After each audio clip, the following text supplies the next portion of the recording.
हम समझते हैं कि it is a long process. ये वहां से यहाँ आता है, minister of social justice and empowerment की एक इन्वॉल्वमेंट है उसमें, ट्राइबल मिनिस्ट्री की है, national commission for scheduled tribe के उसमें इन्वॉल्वमेंट रहता है। मगर सर आज तक इसका कुछ नहीं बना, वो लोग आज भी वंचित ही रह गए। तो मैं माननीय मंत्री जी से आग्रह करूंगा इस बारे में वो कुछ हमें बताए।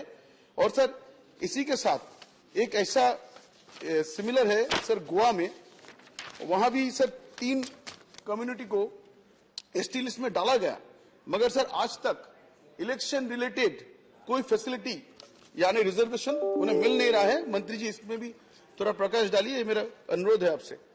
Sir the scheduled tribes fall under the category of India's poorest people, 5 out of 10 falling in the lowest wealth bracket in society. Sir, this abject poverty subjects them to all sorts of problems, mainly lack of education and consequent unemployment. It makes them sitting ducks to be trapped into political bewilderment, only to be misled by splinter groups into unsolicited activities in the garb of Maoism. Sir, इस बारे में मैं बंगाल के एक उदाहरण उठाना चाहता हूं। Sir, we are in a system of cooperative federalism, we should learn the good from each other. Sir Bengal में भी एक साउथ वेस्टर्न पार्ट में जिसको हम जंगल महल कहते हैं, उसमें भी ऐसा हो रहा था। तो वहां एक दिन अपना मुख्यमंत्री सुश्री ममता बनर्जी ने कहा कि अगर ये आदिवासी लोग बंदूक उठाएंगे, राष्ट्र के खिलाफ नहीं उठाएंगे, वो राष्ट्र के हित में उठाएंगे। And sir what she did was, उन्होंने 10,000 को पुलिस में भर्ती किया, और इससे क्या हुआ सर, आज वहां sir your time is over sir. Sir आज वहां बिल्कुल खत्म है। सर मैं क्या कहूंगा सर, एक मुझे लिबर्टी दीजिए सर, मैं कवि गुरु रविंद्रनाथ जी के, विश्व कवि, उनके 1-2 पंक्तियां बोल के मैं इसमें खत्म करूंगा। सर उन्होंने एक जो उनका कविता थी गीतांजलि, जिसके लिए उनको नोबेल अवार्ड मिला था, उसके एक कविता थी हेमूर दुर्भागा देश, एंड उसके ट्रांसलेशन भी मैं करूंगा। मैं सर मैं 2 मिनट लूंगा। नहीं please be brief, thank you, क्योंकि आज समय नहीं है, अदरवाइज टाइम होता है। बड़ी दुखद घटना है sir. Okay, I have nothing to say, बड़ी दुखद है। Okay sir, thank you. Honourable KRN Rajesh Kumar, 2 minutes. மாண்புமிகு துணைத் தலைவர் அவர்களே, பட்டியல் வகுப்பினருக்கான அரசியல் சாசன சட்ட திருத்த மசோதாவில் பேசுவதற்கு வாய்ப்பளித்த தங்களுக்கு நான் நன்றியை தெரிவித்துக் கொள்கிறேன். முதலிலே இந்த மசோதாவை நாங்கள் மனப்பூர்வமாக வரவேற்கிறோம். ஆனால் இன்றும் சமுதாயத்தில் இருக்கின்ற சில பிரிவுகளை இதுபோன்ற சட்ட திருத்த மசோதாக்கள் மூலமாக நாம் அவர்களை பட்டியல் இனத்தவராக சேர்க்கின்ற பணியை நாம் இன்னும் செய்து கொண்டிருக்கிறோம். ஆனால் இன்று மேல் சபையிலே நிறைவேற்றப்படுகின்ற இந்த சட்ட திருத்த மசோதாவோடு இது நிறைவு பெறுமா என்று கேட்டால், இட் இஸ் ஃபைனல் என்று ஒன்றிய அரசால் ஆம் என்று சொல்ல முடியுமா? முடியாது. நாட்டிலே உள்ள பல்வேறு மாநிலங்களில் இதுபோன்று சமுதாயத்தில் இருக்கின்ற பல்வேறு பிரிவுகள் இன்றைக்கு தங்களை பட்டியல் பழங்குடியினர் பட்டியலில் சேர்க்க வேண்டும் என்ற கோரிக்கை இந்த மாநிலத்தில், இந்த நாட்டில் இருந்து கொண்டுதான் இருக்கிறது. இந்த சட்டத்தை ஜார்க்கண்ட் மாநிலத்தில் உள்ள 10 பிரிவுகள், they are scheduled caste converted into scheduled tribe. அப்படி என்றால் சுதந்திரத்துக்கு பிறகு இந்த இவர்களுடைய உரிமை வாய்ப்புகள் மறுக்கப்பட்டு உள்ளது என்பதுதானே அர்த்தம். இதற்கு ஒன்றிய அரசு ஒரு முற்றுப்புள்ளி வைக்க வேண்டும். அனைத்து இதுபோன்ற அரசியல் சாசன சட்ட திருத்த மசோதாவை கொண்டு வரும்போது ஒன்றிய அரசாங்கமானது அனைத்து மாநிலங்களிடம் கலந்து பேசி இந்த சட்ட திருத்த மசோதாவை கொண்டு வந்திருக்க வேண்டும். குறிப்பாக முதலமைச்சர்களுடைய மாநாட்டை நடத்தி இதுபோன்ற அரசியல் சாசன சட்ட திருத்த மசோதாவை நிறைவேற்றுகின்ற போது அந்த மாநிலத்திலே பட்டியல் பழங்குடியினர் மக்களுக்கு இருக்கின்ற கோரிக்கைகளை நிறைவேற்றும் பொருட்டு அந்த கூட்டத்தை ஒன்றிய அரசாங்கம் நடத்தியிருக்க வேண்டும். அது தவறிவிட்டது. அப்படி தவறிய காரணத்தால் இன்றைக்கு பல மாநிலங்கள் பாதிக்கப்பட்டிருக்கிறது. உதாரணமாக எங்களுடைய தமிழ்நாட்டிலே 1965 முதல் 65ஆம் ஆண்டு முதல் நரிக்குறவர் சமுதாயம் வேலைவாய்ப்பு கல்வியிலே பின்தங்கி இருக்கிறது. இந்த சமுதாயத்திற்கு sir please permitted in 1 minute sir please. Please, sir. Today's time constant. I request you to just sum up. இந்த Please. நரிக்குறவர் I'll சமுதாயத்தை call. நாம் பட்டியல் இனத்தவராக சேர்க்க வேண்டும் என்ற கோரிக்கை காலங்காலமாக இருந்து வருகிறது. மத்திய ஒன்றிய அரசாங்கமானது மாநில அரசாங்கத்தை கலந்து பேசியிருந்தால் இன்றைக்கு இந்த சட்ட மசோதாவிலே நரிக்குறவர் சமுதாயத்தை நாம் இன்றைக்கு சேர்த்திருக்கலாம். ஆகையால் நான் ஒன்றிய அரசாங்கத்திடம் கேட்டுக்கொள்வது, நரிக்குறவர் சமுதாயத்தை நீங்கள் பழங்குடியினர் பட்டியலை சேர்த்த வேண்டும். எங்களுடைய முதலமைச்சர், மாண்புமிகு முதலமைச்சர் அவர்கள் ஒன்றிய அரசாங்கத்திற்கு கடிதம் எழுதியிருக்கிறார். அது மட்டுமல்ல, இது மட்டுமில்லாமல் இன்னும் உங்களிடத்திலே சொல்ல வேண்டும் என்று சொன்னார். குரும்பன்ஸ் என்கின்ற அந்த இனம், இந்த குரும்பன்ஸ் இனம் ஆல்ரெடி இவர்கள் ஏற்கனவே பட்டியல் பழங்குடியினர்களாக இருக்கிறார்கள். பட் இவர்களுடைய உட்பிரிவுகள் like synonyms. No, please. Now I'm calling others. Please kindly consider the Rajesh ji. Thank you. Sum up, please. Shrimati Mamata Mohanta. माननीय सदस्यगण, इस बिल पर 1 घंटे की बहस होनी है. इसके बाद धन्यवाद सभापति महोदय, इसलिए अपने आपने समय मुझे संविधान संशोधन अनुसूचित जनजाति आदेश विधेयक 2022 पर बोलने कि मेरे पार्टी बीजेडी की तरफ से पक्ष रखने का मौका दिया, इसीलिए मैं आप इसी बिल के आधार पर बोलने के मौका दिया, इसीलिए आपका आधार व्यक्त करना चाहती हूँ। माननीय प्रधानमंत्री जी के नेतृत्व में माननीय जनजाति और कार्य मंत्री श्री अर्जुन मुंडा जी द्वारा किया गया इस विधेयक का मैं स्वागत करती हूँ। महोदय, इस विधेयक के माध्यम से झारखंड के पुराने एवं तामुड़िया समुदाय को पुनर्आदिवासी सूची में शामिल करने के प्रस्ताव दिया गया है। महोदय, मेरा राज्य के मयूरभंज जिले में इस पुरान तामुड़िया जाति के लोग काफी संख्या में रहते हैं। इस जाति के जनजाति की सूची में शामिल करने के संबंध में 1978 को तत्कालीन ओडिशा सरकार ने केंद्र सरकार को प्रस्ताव दिए थे, जो आज भी लंबित है। महोदय, एक तथ्य के अनुसार मयूरभंज गढ़जात का राज्य परिवार द्वारा 1931 में किया गया जनगणना के समय इस पुरान और तामुड़िया जाति को जनजाति के सूची में रखा गया था, लेकिन जब मयूरभंज ओडिशा राज्य में शामिल हुआ तब इस जनजाति को जनजाति सूची से हटा दिया गया था। अतः सदन के माध्यम से माननीय मंत्री जी को अनुरोध करती हूँ, ओडिशा के पुरान और तामुड़िया जाति का जनजाति सूची में पुनर्शामिल किया जाए। इस संबंध में महोदय, ओडिशा के झारखंड, पश्चिम बंगाल में काफी संख्या रहने वाले कुर्मी और कुर्मी महंतो समुदाय द्वारा दशक से जनजाति का दर्जा की मांग कर रहे हैं। कुर्मी लोगों की और अपना ध्यान आकृष्ट करना चाहती हूँ। मैं स्वयं कुर्मी जाति का हूँ। मुझे दुख है कि इस संविधान अनुसूचित जनजाति आदेश विधेयक 2022 बिल में कुर्मी जाति का जिक्र तक नहीं किया है। ओडिशा के मयूरभंज जिला समेत अन्य 8 जिला में 30 लाख से ज्यादा कुर्मी महंत लोग स्थायी हिसाब से रहते हैं।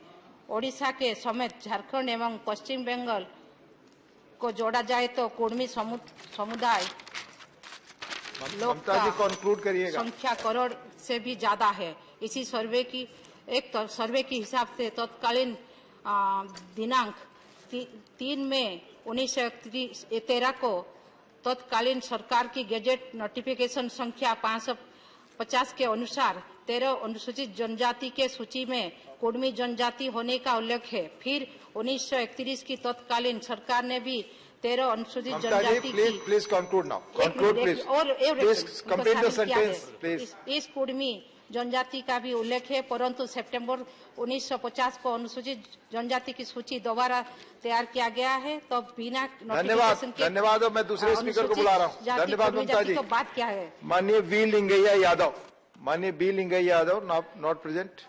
बी लिंगैया यादव। माननीय Shri Subhash Chandra Bose Pillai, you have 2 minutes sir. Honourable Subhash Chandra Bose Pillai. Sir मैं पिल्ली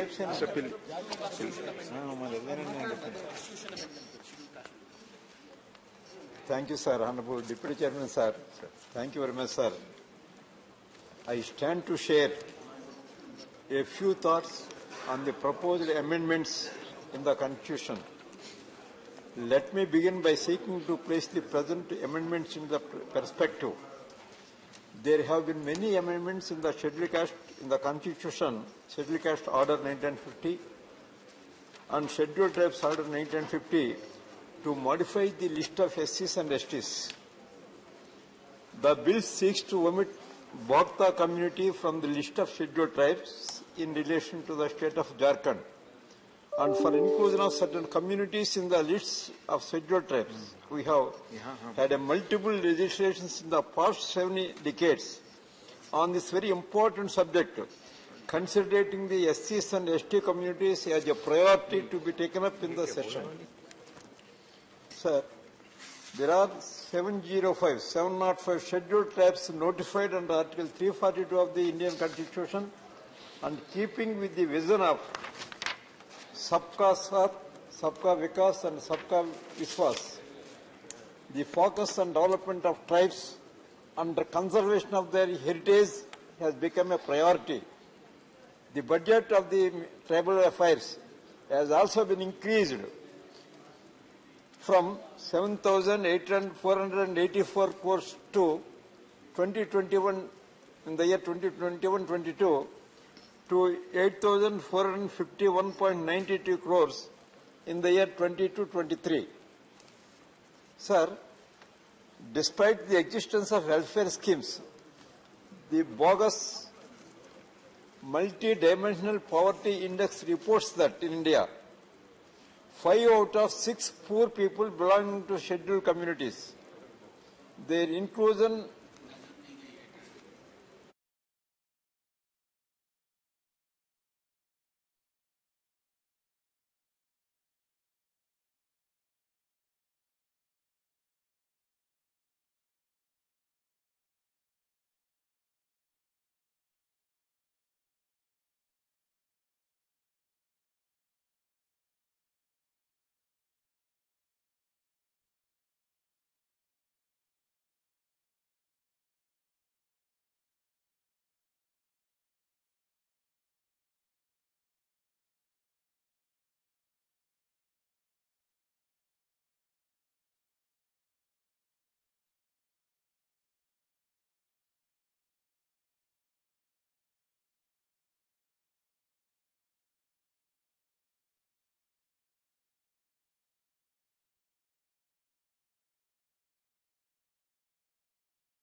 माननीय सभासदों, माननीय सभापति जी,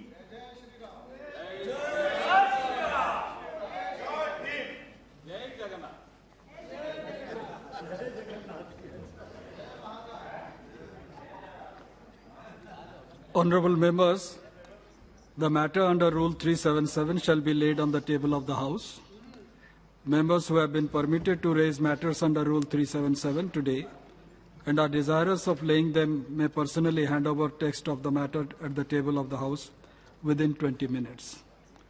Only those matters shall be treated as laid for which text of the matter has been received at the table within the stipulated time. The rest will be treated as lapsed. Honorable Minister to reply.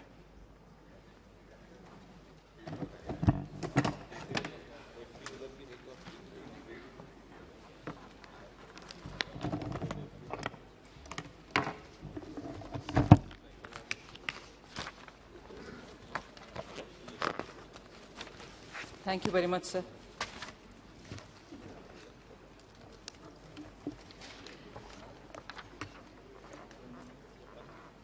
From yesterday, we've had this discussion on the chartered accountants, cost and works accountants, and the company secretary's amendment bill. The Minister of State has been seated in this House following the debates, whilst unfortunately I couldn't be here as I had a reply to give on the finance bill in the Rajya Sabha. It was a longish reply in Rajya Sabha. Is that so? Thank you.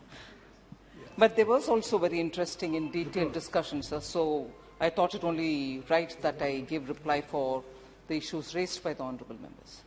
And so is the spirit of the discussion on this bill here since yesterday, and I'll seek your indulgence for giving a bit of an elaborate reply, because many of the issues have been raised in great detail and calibration. So permit me to be a bit elaborate on my reply. So the current set of amendments for not just one of the institutes, but for three simultaneously. The Chartered Accountants Institute, the Cost and Works Accountants Institutes, and also the Institute of Company Secretaries are being brought in as a consolidated one set of amendments as one amendment bill. Let me start by addressing that concern which was voiced by one of the members, that how come you're bringing all the three together? Are they going to be governed by all the three together as one act? No, sir, there's no proposal at all to have a single legislation for all the three institutes. They will be governed as they are governed now by their respective acts. There are three separate acts, and they will be governed by the three separate acts. So there will be a coordination committee headed by the Please. Sir, so they will be governed by their respective separate acts, and this is just a consolidated amendments bill. And why should it be in one bill? Because largely, while the acts are separate, three different, they are worded, and the spirit of the flow of the acts are comparable, and therefore the amendments which are brought in so that there is a greater comparability between the functioning of the three, the amendment is being brought in as one separate but one integrated bill. And these amendments have not been brought in as it is without much of a work. Quite some time, different committees have gone into it. Particular and the most recent one being the Meenakshi Datta Ghosh Committee, which had come up with several recommendations. It was formed in 2017, sometime in April, and which had given its recommendation by 2017 September itself. And many of these recommendations given by the Meenakshi Datta Ghosh Committee with minor tweakings have been brought into this Act. So why is it that we're bringing it now? And of course, after quite a lot of consultation, is in the last 8 years, we've witnessed considerable change, progress, growth, and also economic development with a lot of legislative support coming in to make it easy for companies, both for entry and for exit. The IBC code and periodically amending the IBC code. As you know, this House is quite aware that we've come periodically to amend the IBC Act and also to make it sure that IBC Act or the Companies Act, which also went through quite a few amendments, and the LLP Act, all of them represent the rapidly changing economic profile and also making sure there's more space given for LLPs, for instance, under which come the startups and so on. So, since the LLPs are also gaining a good space in the economy, it was necessary for us to have a robust audit certification from the professionals. Now, it is also important that audit certification and also the quality of audit, therefore, will have to be kept in mind and improved so that there is a favorable investment climate in the country. And above all, when all of us are looking towards greater transparency, better managed, board-driven managed companies, and so on, the sanctity of an audited financial statement gains so much of an importance that we need all the stakeholders, whether they are promoters, whether they are investors, whether they are the employees, all of them should have greater confidence in the kind of statements which the audited statement is certified by a chartered professional. And therefore, at this time, if there is a necessity for reviewing the SR, the self-regulatory kind of a mechanism with which most of these institutes function, we are only doing it because we'll be globally aligning ourselves. Most of the countries, whether it is the US or the UK or Australia, Canada, South Africa, all of them have such systems. In fact, in the United States of America, every state has its own body, and not just one, there are many bodies within that, and the governor of the state appoints many of these members who regulate these bodies and so on. So the world has moved further and further away to have a greater, transparent, accountable, and also a process in which everybody sits in to judge and also to see how the functioning happens. And therefore, at this time for India, to look at how these three institutions can be, because they are very important pillars of corporate governance, especially together with the board of a company and the management of the company, this would be the third most important pillar for greater professionally managed and efficiently managed companies. And that is why we need to have these amendments brought in because also from 2006 globally, you see an international awareness and also a body which now has come together of independent regulators, and it is a big forum. The International Forum of Independent Regulators is also now coming to say what are the guidance that globally we can give to each other, which are the best practices which can be adopted. And therefore, we have thought it fit that at this stage we come up with this consolidated amendment bill. I understand also that concerns have been expressed by members if this is going to compromise the autonomy of these institutions. And in particular, if the coordination committee which is coming in will change the way in which the independent functioning has been affected all these years, will that get affected or will that get compromised? I want to state up front, sir, that there is no proposal here or no intention here to impinge upon the autonomy of these three institutions. Not at all. There is no proposal, not even a faint intent to dilute the autonomy of these three institutions. The three institutes at present are responsible for all the functions concerning the qualification, licensing and regulation of their conduct. And they will continue to perform those functions. Let this be recorded. They will continue to perform those functions. As regards the fee from the students, and the institutes had earlier also the full powers, that is also not being touched. So even that will continue. In fact, the council is being given full autonomy to decide fee as regards registration of members and certificate of practice. At present, to increase the fee for registration of members and certificate of practice beyond a limit prescribed in the Act, approval of the government is required. But this is being dispensed with. The council will have full powers to fix even such fees. In fact, that is being given, and the government, which had an indirect role in it, wherein after a point the council had to come back, that is also being given back to the council. The council will also be continuing to administer the funds as per the provisions of Section 18, and there will be no government role in that as well. So there is actually no change even in the composition of the council responsible for the management of the affairs of the institutes.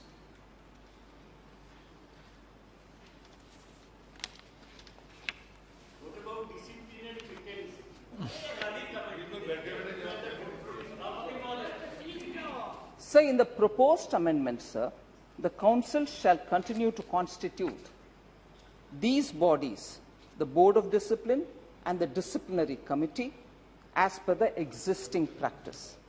Government will not constitute them. I'd like to reiterate that government will not constitute them.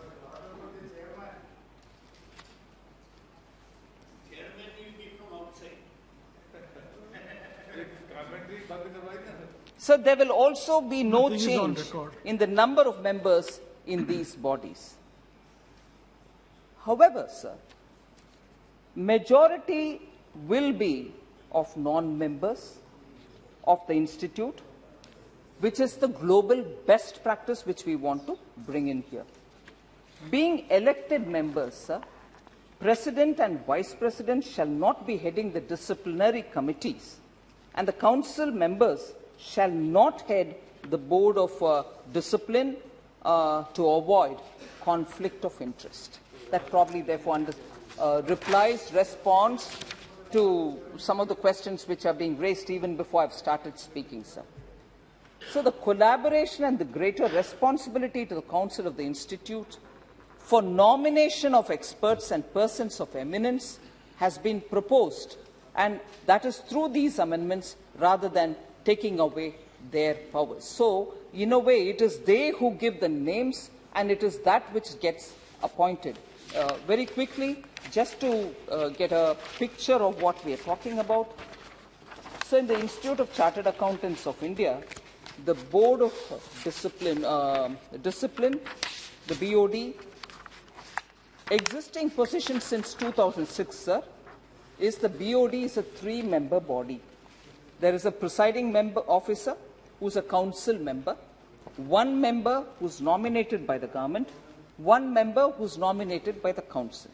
What we propose in this set of amendments is for the Institute of Chartered Accountants of India, the presiding officer shall be a non-CA nominated by the government from out of the panel prepared and provided by the council itself.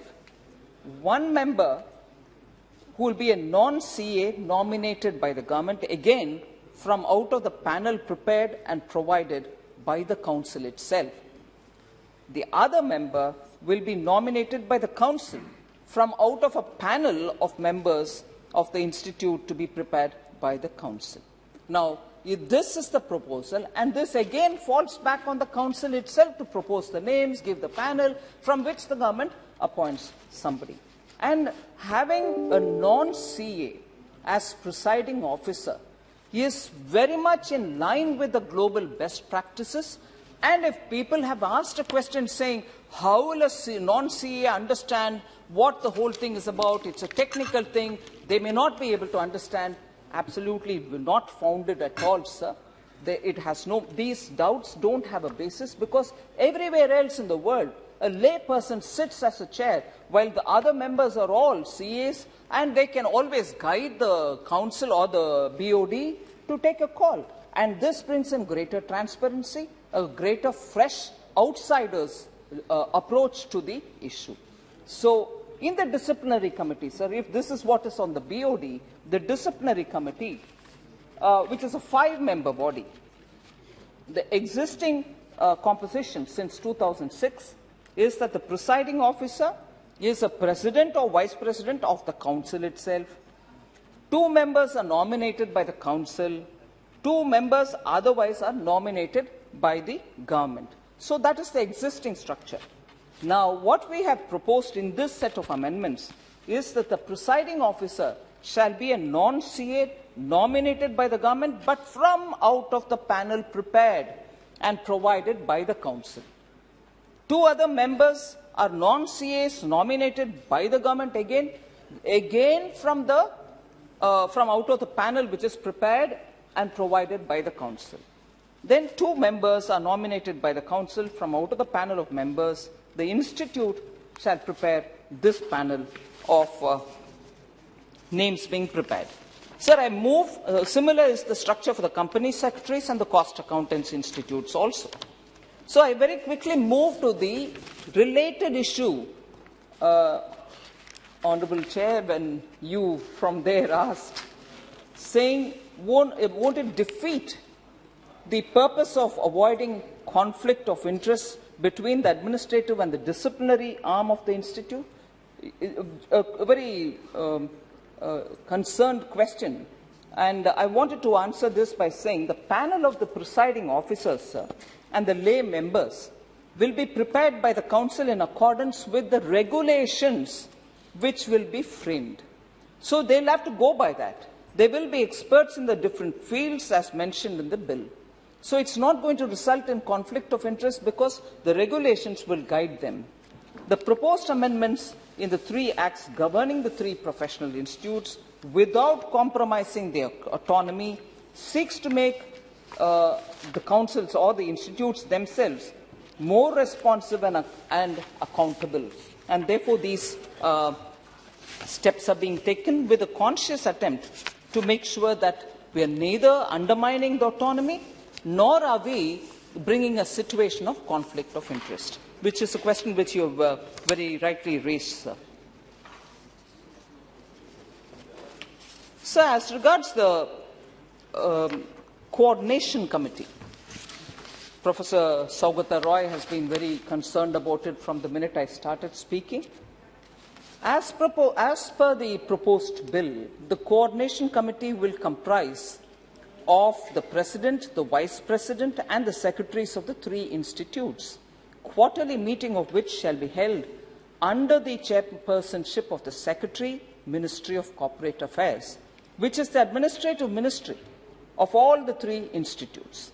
It may be noted here, and I think it's very important for us to seize this fact, that the 2 other institutes, Institute of Cost Accountants of India and SI, have not objected to the constitution of such a committee. After all, when we did stakeholders consultation, all the institutes gave their respective input, and the ICSI and the cost accountants did not have an objection. The ICAI, in a meeting dated 23 September 2019, under the chairmanship of the Secretary of Corporate Affairs, had also agreed for the constitution of a coordination committee.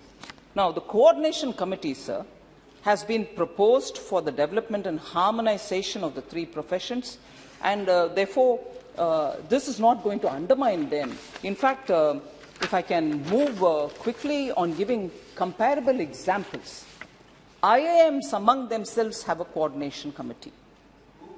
Indian Institute of Management. IIMs have a committee among themselves, coordination committee. IIIT also has a coordination committee among themselves. And these have actually been very effective in having greater synergy among these institutes. And in fact, if I may highlight, and it might be time appropriate for me to highlight, that the IIIT's committee, the coordination committee, is headed by the minister himself. So this worry that, profession's person with expertise in that field, experience in the field, only can sit as a chairman is completely disproved by the fact that the Triple IT's chairman is the minister himself. So similarly, the point that I would like to highlight here is in the year 2000, the ICSI, that is the Company Secretaries Institute, and the ICAI, Chartered Accountants Institute, and also the Institute of Cost Accountants, among themselves, formed a coordination committee through an MOU. So it's not as if this is the first time they are bringing a coordination committee. In the year 2000, through an MOU, these three institutes formed a coordination committee, but it has not just taken off. Actually, the absence of coordination is what is standing out, despite this having been formed in 2000 through an MOU. So, and again, to highlight for the reference of the honourable members, coordination committee will not be issuing directives at all. It is more to manage the funds of the institute and other things, which people tend to doubt if there will be a direction given by the coordination committee about how resources will have to be used. No, not at all. It's not going to be doing that. And therefore, that aspect, the governance and the management of the resources of the institutes are going to be governed by Section 18, which is the practice which is existing now. Also, sir, a non-standing committee. For us who are constantly referring to standing committee in the parliament, this expression was a bit of a discomforting one for me, but that is it. It is called the non-standing committee of a particular institute which has been proposed by the ICAI, saying you can have a particular institute having a non-standing committee and have this taken care of. When we started talking about the absence of a statutory backing for this kind of a thing, this was suggested, saying a non-standing committee could work in that place. Sir, in order to make the coordination effective, I think it's important that periodic meetings with the given structures held, and that is only possible through a very institutionalized framework, and that is why we thought we should go through this route. So there, I move slightly to a different issue, sir, that again on the composition of the BOD and the DC has been repeatedly raised by all members. I think the global best practice is something which I already mentioned. Globally, the conduct of chartered accountants, particularly who are auditors of public interest entities being those which have a certain stipulation, if I can just go to state them in specific. What are public interest entities, sir? They are, first of all, listed companies, sometimes even unlisted companies, but which have over 500 crore paid-up capital, or which are over 1,000 crores of annual turnover, or those with over 500 crores in terms of loans, debentures, and deposits. So these are the public interest entities. So globally, auditors who deal with public interest entities are regulated by independent regulators. I'll just name a few for it.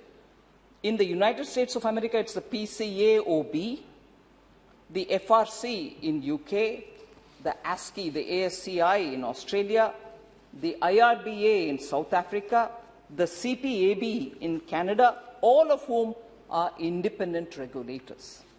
So even in India, on similar lines, we set up, I think in 2018, the NFRA, the National Financial Reporting Authority. The full-time members of NAFRA at present are not members of the institute. So if NAFRA, which deals with auditors of public interest entities, both listed and unlisted because of the size of the operations, the proposed amendments which aims to bring that independence and autonomy with members who are not members of those institutes also becoming a part of the disciplinary committee, I think we are only matching ourselves with global best practices. And there's nothing to worry if we are undermining our institutions. On the contrary, we'll be strengthening them because greater independence, greater transparency, and greater outsider looking into the affairs of the bodies.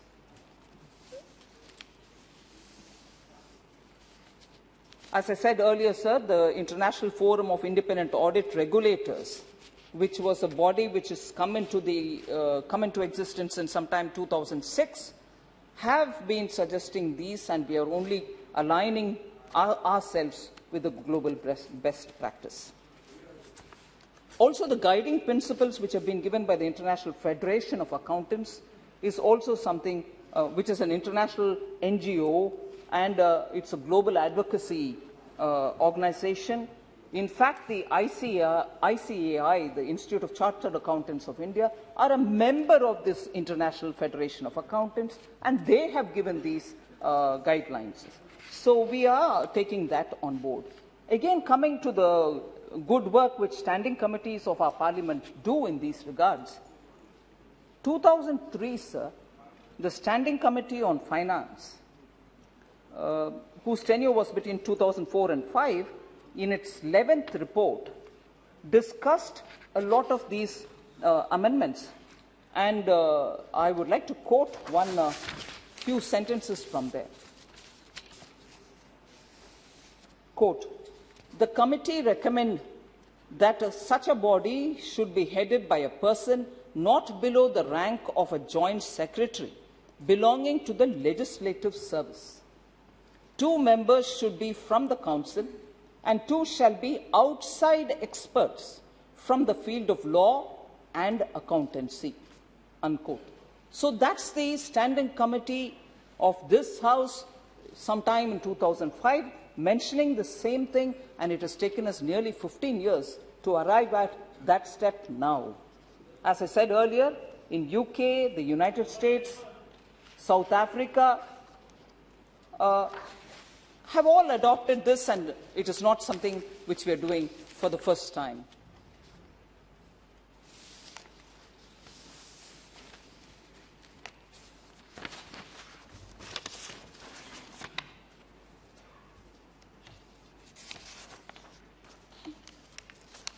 So there were questions raised about why a complaint pending completion of inquiry is being kept in public domain, which is also going to be enabled now.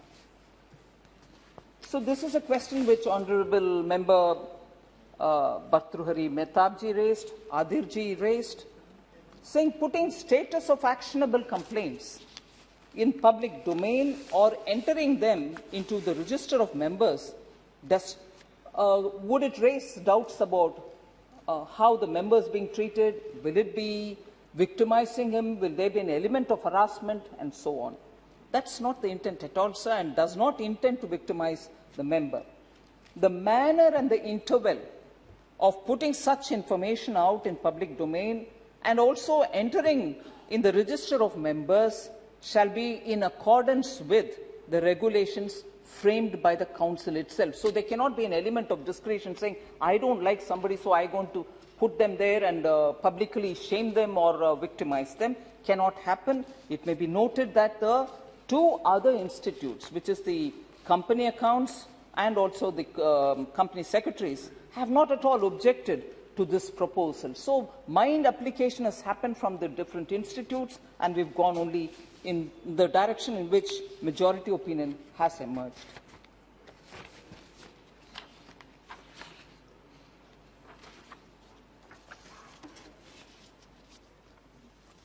So the rationale for provision of audit by a panel of auditors maintained by CNAG was raised by Honourable Member Supriya Sule. She questioned as to why this should happen.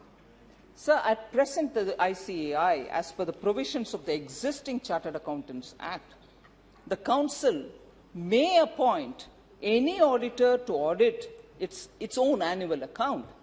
And in this proposed amendment that we are bringing in now, we have provided that the institute will appoint an auditor from a panel of auditors which is maintained by the constitutional authority, which is the CAG. So you can always pick up an auditor. Maybe that auditor is already in the list of CAG.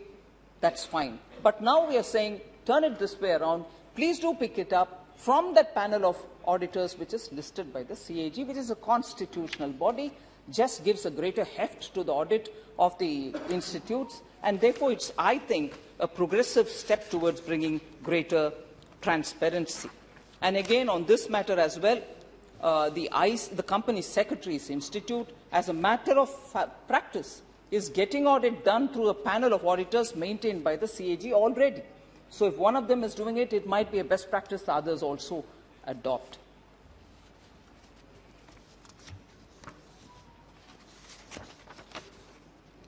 So there were legitimate concern about why the term of the council members, the Chartered Accountants Council, is being reduced, whether it would limit the chances of others and so on. Just for the clarity, sir, at present the term of the council of the Chartered Accountant, ICAI, is for 3 years, and a member can remain a member for another 3 consecutive terms, which means a total period of 9 years. The ICAI has been demanding to increase the term of the council for a long time. They've been asking for it for a very, very long time.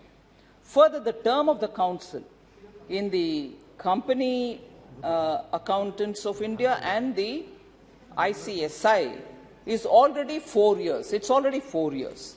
The provision in the CA Act for the ICAI is being aligned with the rest too. So while the term of the council is being enhanced to 4 years from 3 years, the term of a member is being restricted from 3 terms to 2 terms. So in the place of 9 years, which he was otherwise entitled in the present dispensation, a member can remain in the council only for 8 consecutive years. So 2 terms, 4 plus 4, 8 years, substantial time for doing great service and reform.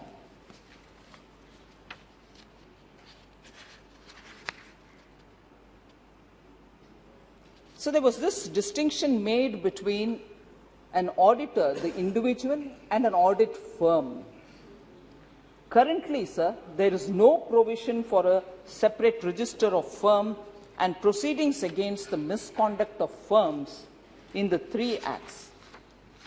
Currently, in this consolidated amendment bill that we are placing before the House, this is now being brought in. So auditors could have been acted upon till now, and they can continue to be acted upon even now per the 3 individual acts. But firms could not be touched. Whereas what we are bringing in here is that provision which will give them the ability to be able to touch the firms as well, not just the audit, in case of gross omission and commission, which they may want to take up. So the last few inputs, sir. The Quality Review Board. On that, questions were raised as to why they should recommend cases to the Disciplinary Directorate. I think it was Rahul Shevale ji who raised this question. I can't see him here. So ICAI, during consultations, wanted this provision. In course of review of quality audit reports, sometimes the QRB comes across irregularities in audit reports. Through this amendment, the QRB may refer such matters to Disciplinary Directorate to proceed against members in such auditors. So it is a provision which gives one more window for recommendation from the QRB for action to be taken. So I think it was member, I can't see whether he's here, Thomas Charikadan. Oh, yes, sorry. He had raised this question, sir, about bar councils and also these institutions now which are getting regulated. Is there a comparison of the disciplinary mechanism of the institutes like Bar Council, Council of Architecture, NMC, and so on? Sir, bar councils are not a monolith body. Since they are there are multiple state bar councils having disciplinary committees in each state, unlike the chartered accountants, cost accountants, and the CS institutes. So multiple bodies exist already in them, not here. Moreover, these three institutes are performing all the functions together, including students' registration, enrollment, conduct of examinations, registration of members, licensing and regulation of their conduct. Unlike the legal profession where multiple colleges exist, they can recruit, enroll students, train them, put them on, and then they become the member of Bar Council. Whereas here, that function, inclusive of profession, inclusive of discipline, everything is done by this one monolith. That's the essential difference, other than of India is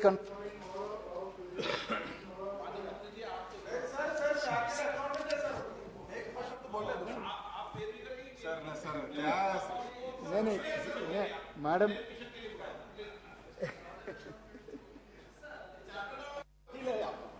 So the Council of Architecture, sir,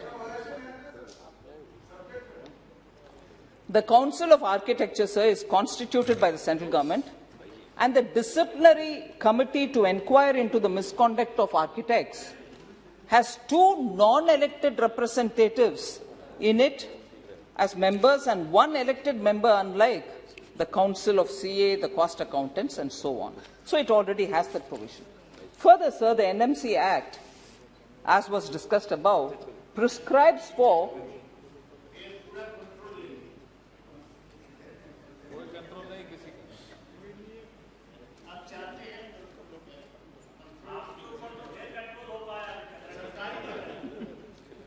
Sir, NMC Act, sir, which I have explained earlier, prescribes for state regulation and constitution of SMCs and the Ethics and Medical Registration Board to regulate the medical profession by the government. Whereas the CA, CWA, CS Act prescribes for statutory self-regulation. That's the point I said at the very beginning, sir. The SRO, the self-regulatory organizations, format itself has gone through rapid change globally.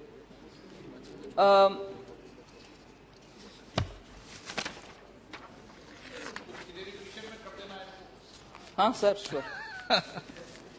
So, there's this very legitimate question that CA firms should be aspiring to be big. Global Big Four is there. Can India not have a equivalent of a global Big Four?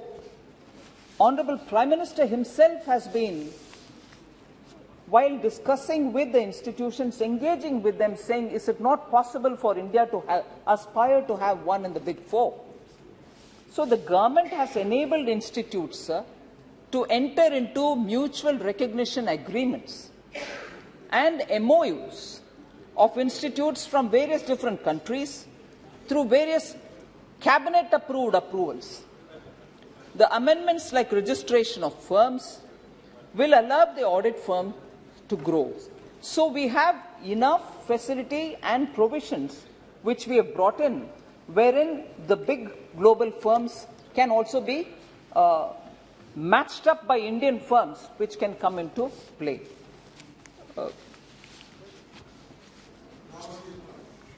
Now you can't. I mean, you haven't seen it. You, at least in the last 70 years, we have not even found one large such firm which can compete. बिल्कुल, बिल्कुल, बिल्कुल.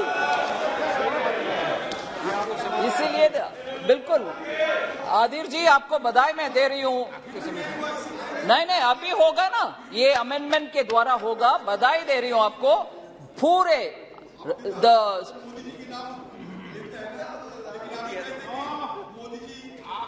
कोई जवाब मत दीजिए, आप तो आपका बोलिए. सर, ये अमेंडमेंट के द्वारा और पिछले 7 साल में सरकार ईज ऑफ डूइंग बिजनेस के लिए जितने भी फैसिलिटेशन किया है, और मुझे बहुत आनंद हो रही है सर कि विपक्ष के नेता इसका सारांश पूरे समझ गया और ये बोल रहे हैं कि मोदी जी है तो मुमकिन है, बिल्कुल मुमकिन है सर।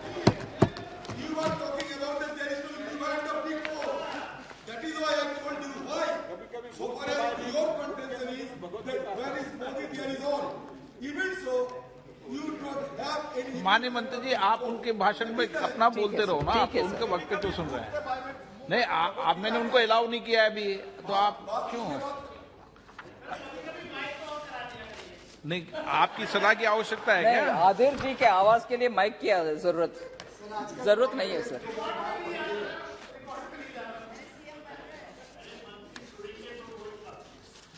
मैं तो बैठ जाती हूँ बार बार आपके इंटरफियरेंस होने के बावजूद भी, फिर परमिशन लेता हूँ चेयर से। मैंने परमिशन नहीं दिया आपको, आप तो बोलते रहे। मैं कभी भी डंडा हूँ सर, इतना गर्माहट के लिए कुछ आवश्यकता ना होती है। रनिंग कमेंट्री होते रहते हैं, मुझे परवाह नहीं करती हूँ उसको सर। इसीलिए I think I have tried answering the issues raised bye honourable members.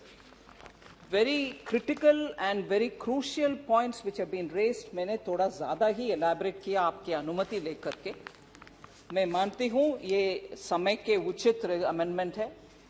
इससे चार्टर्ड अकाउंटेंसी, कॉस्ट अकाउंटेंसी और कंपनी सेक्रेटरी सब एक प्लेटफॉर्म पर आ जाएंगे और देश के इस डेवलपमेंट के रफ्तार में ये सब ऐसे प्रोफेशनली बेटर रहने में हमारे डेवलपमेंट का अच्छा स्पीड मिलेगा। C Thomas ji. Madam, I was referring about the chairman or the man who, the member who is heading the disciplinary committee. I was referring that in all the other professional bodies, Bar Council, Council of Architecture, and the medical profession, the disciplinary committee is headed by a member of the profession. But here the proposal is to have somebody else nominated by the government to head the disciplinary committee. That is where we differ. That is where the Institute of Chartered Accountants of India differ. एक साथ देना। Sougat Rai ji. The minister gave a very cool and reasoned reply, for which I must thank her. But she did not mention that why in the past so many years, chartered accountancy firms, some with a global reputation, botched up the accounting in case of Satyam Computers. And later, in the case of infrastructure leasing and finance, ILFS. The minister has proposed some steps to discipline the chartered accountants. The minister has also stated clearly that we shall never be able to produce a Deloitte or a KPMG or a PwC or whatever. That is beyond our capacity. Now, I would like to know from the Honourable Minister, what are the specific steps? This law is not sufficient. The law was earlier also there to prevent chartered accountants from bloating the figures of companies so that they can cheat a trusting public. That harshness towards erring auditors was not audible in the minister's reply. But otherwise, she gave a very cool and reasoned reply, for which I must thank her again. Srimati Supriya Sule ji. I appreciate you talking about the coordination committee, but my only question and concern is about the autonomy of this. You gave the example of IIT and IIMs. IIT and IIMs are institutions which are funded by the government, while chartered accountants and company secretary, these institutions are not funded by the government. It's their own money. So doesn't this take away the autonomy? How can you compare this to IIT and IIMs is my only request. I still feel that the autonomy is being taken away and you should reconsider this point. Thank you. N.K. Premchandan ji. Sir, the basic issue which we have raised yesterday regarding the opposition to the bill is as far as the autonomy is concerned. So the conduct of the professionals should be judged by the professionals only. This is the principle which you have followed in almost all the independent professional bodies. But you have changed in National Medical Commission, in National Medical Commission Act of 2019, even then you have changed. There also the majority of the disciplinary committee belongs to the profession, doctor's profession. Similarly, in the case of legal profession, as well as in the case of architecture, everywhere the professionals are judged by the professional. Their conduct is being judged by the professionals only. Why in the case of ICWA, Cost Accounting Institute, as well as Institute of Company Secretaries, why here alone the Ministry of or somebody who is being appointed or nominated by the Government of India? So I am an advocate. Yesterday also I mentioned I am an advocate. Suppose my conduct, my qualification to be a member of the Bar Council being determined by the ministry officials means what is the independence and autonomy of an institution? And also I fully support the observation made by Supriya Suleji. That is, all other organization Madam has mentioned is funded by the Government of India. This is absolutely the fund maintained by them, in which the Ministry of Corporate Affairs is coming into, and other officials which are being nominated by the government. That is why the question of autonomy is the main issue which we are raising. Kindly respond to that issue. Autonomy has to be protected. This is a suggestion which I would like to make. Thank you very much, sir. माननीय मंत्री आप तो बोल लिए ना sir बात यह कि honorable minister was referring the example of US, UK, South Africa, etc. But the other tangible aspects and positive aspects being followed by those countries are not being abided by you in this legislative document.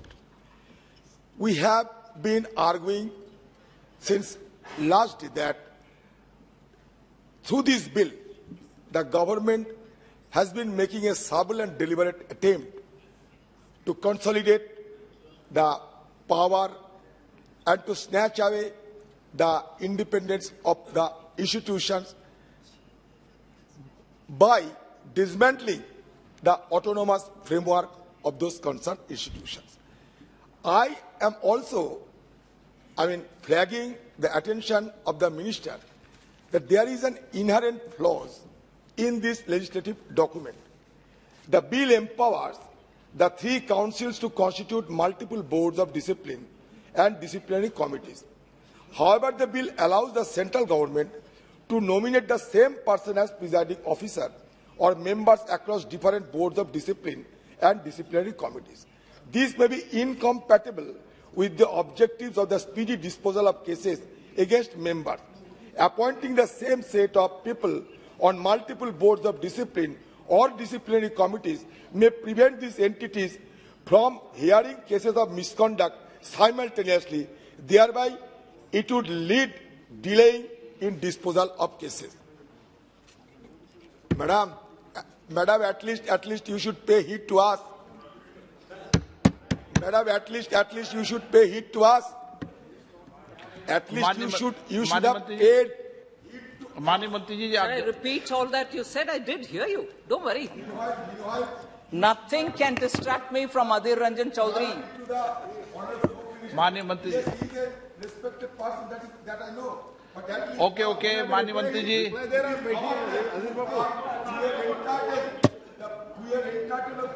माननीय मंत्री जी, Sir, माननीय मंत्री जी, Honorable Speaker, sir, I want to assure, since he was so careful to watch me talking with the Honorable Home Minister, Home Minister was saying you must address all their concerns, haven't you? In the reply you gave, didn't you reply? Please do it now. So he's taken it up in your favor. So don't worry. I'm going to answer. I'm going to answer.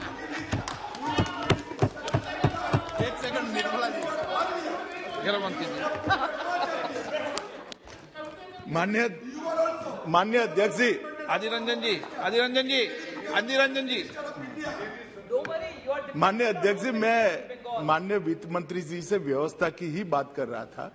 मैंने बोला bill के प्रावधान पर इतने सारे सदस्य चर्चा के समापन के बाद अगर चर्चा कर रहे हैं तो क्या आपने इसका रिप्लाई नहीं दिया है? तो इन्होंने कहा मैंने तो रिप्लाई दे दिया मगर शायद इन्होंने सुना नहीं है तो मैं फिर से दे दूं। माननीय मंत्री जी, ये आप बाहर थे, आप नहीं थे दानिश। मेरी भी नहीं आता माननीय सदस्य, आप बैठे बैठे मत बोला करें, आपकी बहुत आदत खराब पड़ रही बीच बीच में, ये बताता हूँ। मैंने आपको कई बार कहा। सर, मैं संक्षिप्त में सबके जवाब दे देती हूँ सर। सर, थॉमस जी चारीकरण, why should it be a non-professional heading? It's not the case in any other. But I think you also drew the reference, but the National Medical Council, I think the amendment was done in 2019. Medical Commission, thank you, Professor, has a non-member. So that is not to worry at all. And non-member is not going to undermine the professionalism. But certainly through this amendment, we are matching up with the global best practices where outsiders, which I've explained during my answer. So, Professor Saugata Roy, in his typical style, saying ILFS happened, what is the experiences of ILFS, Satyam, you name it, I'll give you as many examples, where some of the big companies have been involved, action has been in a slow and steady fashion being taken, but even there, a lot is left for all of us thinking it's not up to the mark, more should have happened. Actually, regulatory bodies have not taken enough step is a thought which all of us share. So now, by not just the auditor, who I said for the public interest enterprises, where the NAFRA can do it, now the firms are also getting listed into it, so that if such a thing repeats, this provision, this amendment, which all of you all hopefully will pass, will empower these bodies to be able to bring these firms also to be answerable. And that is why this step is being taken. We are not letting firms move outside of the realm of regulation. This will bring them on board. So no such ILFS-like repetitions will happen. But in case, unfortunately, it happens, action on those who are certifying the accounts, be it a firm, be it an auditor, will be taken. That is the provision here. And I don't know if it was deliberate or if I've heard him wrong. I said we shall never, or something of that kind. I've never said any of that, sir. We shall never give autonomy, or some statement that Professor Saugata Roy, in his usual style, with a great affair. We shall never, that is, we as Government of India under Prime Minister Modi have given up saying India can never, we shall never have a Big Four equivalent, something of that kind. I'm sorry, sir, this kind of a cynicism, negativity never governs us. We are hopeful that India will certainly have a Big Four equivalent company, and these kind of amendments that we are bringing are going to facilitate that. And I'm sure Professor Saugata Roy will make sure that in Bengal there will be a good set of auditors who will have firms enough to grow to that size and that quality. I think your energies will be very much required in that direction. So then, Honourable Member Supriya Sule again questioned about autonomy, but I think that comparison is not right. It is, after all, their money. No, madam. If the Parliament of India hadn't passed the Chartered Accountancy Act and given them the authority, like the way Indian Institute of Management, Indian Institute of Technology are all given the authority with autonomy, unless that is given to them, they wouldn't be enrolling students, through which and through the fees that they earn, they have the corpus building up. So what is theirs? They have not put any equity capital into this firm. The Chartered Accountancy Institution is a result of the Parliament's Act. And that has given them all in one basket to enroll students, to train them, to certify them, and then to keep them in as a member to run the practice. All this is enabled by this House. So the money, like the way IITs raise, is a money enabled because of the Act of the Parliament. So please, otherwise you wouldn't have the ability to run the place.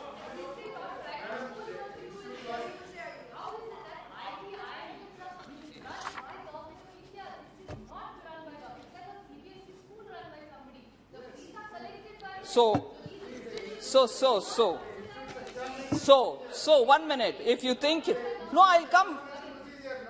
No, if you want me to quieten down, I'll quieten down. But if you're raising a conflict and also an argument with Bappa, 1 minute, Thomas G. If you're raising a point on which you think I am wrong, I want to ask then. So is it that the Institute of Chartered Accountants is a franchise which is given by the Parliament? Not at all. It's a sacred. All right, sir. But I still say, without the Parliament Act giving them the autonomy and the authority, what's wrong if more people come into the business? You have a problem with that? Of course it is that. So their money, they're running it. Why do you come into it? Is the question being asked. I want more such companies to come, more such companies to regulate, more such companies to train students, sir. What is the objection here? Sir, there is no control, sir. आप क्यों बैठ जाती हो? Okay, sorry, sir. Sir, even here, the anxiety is that the disciplinary committee and the board of discipline is getting outsiders come into it. I've already read out details of how we are not getting into fees, management of their resources, enrollments, or even the way in which the elections and the governing body is run. Government is not getting into that. So just where we want to get in, and that is for the discipline, and having given the example which Professor Saugata Roy raised, ILFS, you didn't have any number. Satyam, you didn't have any number of people being under self-regulation punished. So if that body is getting people from outside, so that there can be better, transparent accountability on possible misdeeds, why is there such an agitation? You should welcome it, actually. So, sir, that was I think after that it was Adhir Ranjanji saying, N.K. Premchandranji, who also spoke about the autonomy, the conduct that the judgment is being made on the conduct of the members by outsiders. The body also has chartered accountants in it. Body also has cost accountants to it. And a layperson, 2 laypersons in it. Where is the conflict here, sir? It's not complete group of laypersons sitting and judging a technical body. Just the entry of 1 or 2 is so agitating. Why should it? So, the judgment is first of all a wrong word there. It's a question of deciding on the discipline. And in that, laypersons are also being brought in who are professionals in their own areas of activity. And then the suspicion that it may lead to a regulatory capture because the Secretary of the government itself is sitting there of corporate affairs. Sir, we can always infer many things out of everything. Total autonomy was given for self-regulation. And we have honorable members themselves saying, after ILFS, no action. After Satyam, no action. After every big collapse, no action. So self-regulation, has it worked? It hasn't. Global best practices say it hasn't.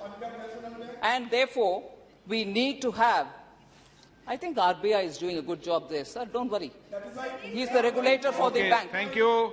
प्रश्न है कि विधेयक पर विचार किया back again, sir, they've come to their own pals for whom they gave loans. UPA's time loans were given to all these people, Choksis and Modis, who we are chasing and bringing back today. So Adhir ji, back again, don't talk about it. I'll be tempted to talk about the damads and jijajis to whom you've given loans. So please don't tempt me to get... क्या आपको लगता है कि सिर्फ पेशेवर ही trade कर सकते हैं? अभिनव पुरानी सोच को गलत साबित कर रहा है। ये अभिनव ट्रेडिंग प्लेटफॉर्म शुरुआती है। जो सदस्य विरोध में ना गए, मेरे विचार में निर्णय हवालों के पक्षमा विधेयक पर विचार करने तो प्रस्ताव स्वीकृत हुआ। अब सभा विधेयक पर खंडार विचार करेगी। प्रश्न है कि खंड से एक विधेयक का अंग बने जो सदस्य के पक्ष में ना गए, जो सदस्य विरोध में ना गए, मेरे विचार में निर्णय हवालों के पक्ष में हुआ। खंड 12 से एक विधेयक का अंग बना। प्रेमचंद्रन जी, संशोधन संख्या 3। Sir, my amendment number 3 is in respect to the principle which I have already enunciated, that the judges shall be, the professional conduct of the judges shall be conducted by or judged by the professionals only, for which I am making an amendment that the institute chairperson should be, disciplinary committee chairperson should be president of one of the organization on rotational basis. That is my amendment. Kindly don't any other government official come in the chairpersons of the disciplinary committee. Kindly accept it, madam, for protecting the autonomy as you have suggested. Please accept. प्रश्न ये कि Shri N के प्रेमचंद्र द्वारा प्रस्तुत संशोधन संख्या 3 को स्वीकृत किया जाए। जो सदस्य इसके पक्ष में हाँ कहें, जो सदस्य विरोध में ना कहें। मेरे विचार में निर्णय ना वालों के पक्ष में, ना वालों के पक्ष में संशोधन स्वीकृत हुआ। प्रश्न की खंड 9 से 15 विधेयक का अंग बने। जो सदस्य इसके पक्ष में हाँ कहें, जो सदस्य विरोध में ना कहें। मेरे विचार में निर्णय हाँ वालों के पक्ष में, हाँ वालों के पक्ष में खंड 9 से 15 विधेयक का अंग बना। श्री एन के प्रेमचंद्र जी संशोधन संख्या 4। Sir, I am moving number 4 because not with the approval of the government. प्रश्न है कि श्री एन के प्रेमचंद्र द्वारा प्रस्तुत संशोधन संख्या 4 को स्वीकृत किया जाए। जो सदस्य के पक्ष में हाँ कहें, जो सदस्य विरोध में ना कहें। मेरे विचार में निर्णय ना वालों के पक्ष में, ना वालों के पक्ष में संशोधन स्वीकृत हुआ। प्रश्न खंड 16 से 19 विधेयक का अंग बने। जो सदस्य के पक्ष में हाँ कहें, जो सदस्य विरोध में ना कहें। मेरे विचार में निर्णय हाँ वालों के पक्ष में, हाँ वालों के पक्ष में खंड 16 से 19 विधेयक का अंग बना। श्री एन के प्रेमचंद्र जी संशोधन संख्या 5 और 6। Sir, 1 second. Sir, disqualification only after giving only after giving a reasonable opportunity of being heard. Only after that the disqualification. That is my amendment. So please accept it, madam. प्रश्न है कि N के प्रेमचंद्र द्वारा प्रस्तुत संशोधन का 5 और 6 स्वीकृत किया जाए। जो सदस्य के पक्ष में हाँ गए, जो सदस्य विरोध में ना गए। मेरे विचार में निर्णय ना वालों के पक्ष में, ना वालों के पक्ष संशोधन स्वीकृत हुआ। प्रश्न खंड 20 से 21 विधेयक का अंग बने। जो सदस्य के पक्ष में हाँ गए, 20 से 22 विधेयक का अंग बने। जो सदस्य के पक्ष में हाँ गए, जो सदस्य विरोध में ना गए। मेरे विचार में निर्णय हाँ वालों के पक्ष में, हाँ वालों के पक्ष में खंड 20 से 22 विधेयक का अंग बना। श्री एन के प्रेमचंद्र जी संशोधन 7 से 11।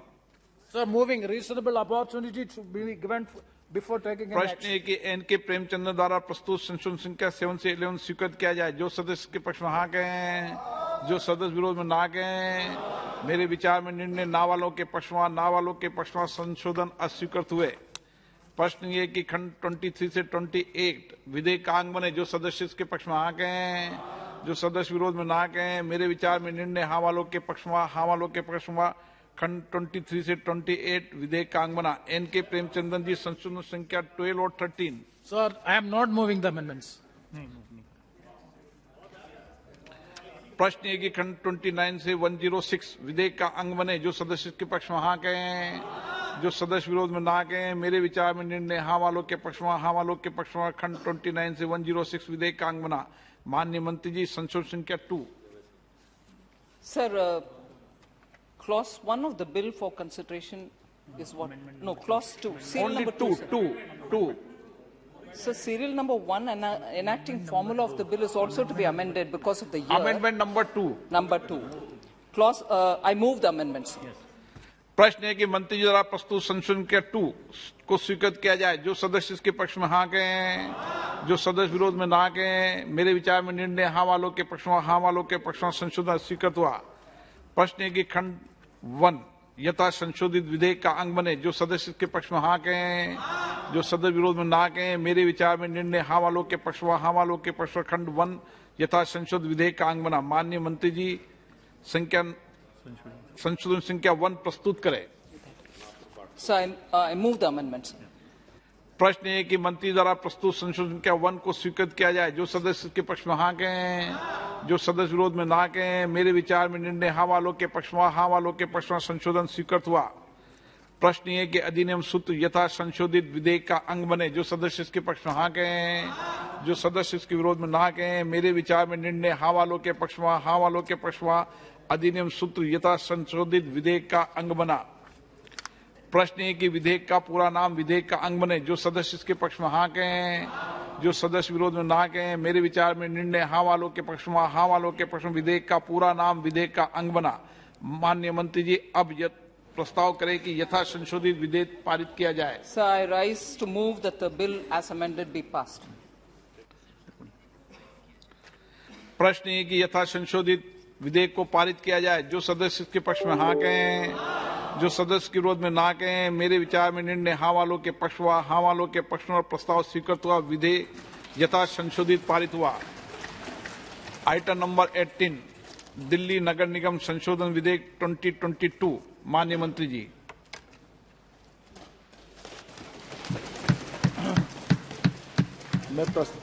मैं प्रस्ताव करता हूं कि दिल्ली नगर निगम अधिनियम 1957 का और संशोधन करने वाले विधेयक पर विचार किया जाए।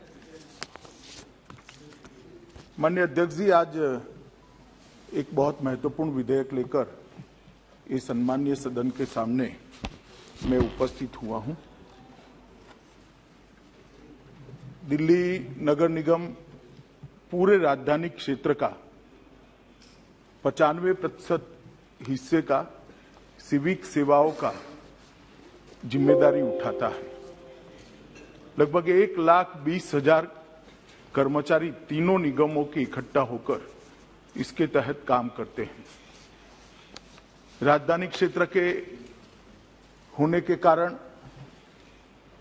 राष्ट्रपति भवन भी यहाँ है, संसद भी यहाँ है, प्रधानमंत्री निवास भी यहाँ है, सारे केंद्रीय सचिवालय भी यहाँ है, ढेर सारे राजदूतालय भी यहाँ है और महत्वपूर्ण मीटिंगों का स्थान, अंतर्राष्ट्रीय मीटिंगों का स्थान भी स्वाभाविक रूप से राजनीति बनती है। दुनिया भर के राष्ट्राध्यक्ष जब यहाँ आते हैं तो राजधानी का उनका मुलाकात बहुत स्वाभाविक होता है। उसको दृष्टिगत रखते हुए इस सिविक सेवाओं की जिम्मेदारी का निर्वहन दिल्ली के तीनों कॉरपोरेशन ढंग से उठा पाए, वो बहुत जरूरी है। पहले यहां पर एक ही नगर निगम हुआ करता था, उसका विभाजन कर 3 नगर निगम बनाए गए।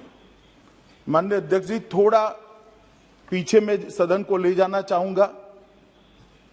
1883 से पंजाब डिस्ट्रिक्ट बोर्ड एक्ट के तहत दिल्ली नगर निगम चल रहा था।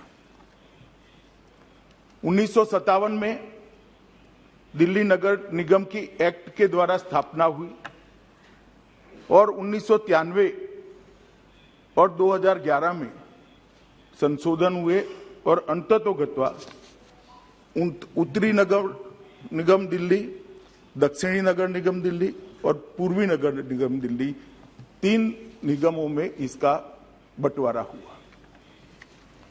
बंटवारे के कारण, बंटवारे के पीछे की मंशा मैंने पूरे गृह विभाग की फाइलें खंगाली है, बहुत स्पष्टता से मालूम नहीं पड़ती।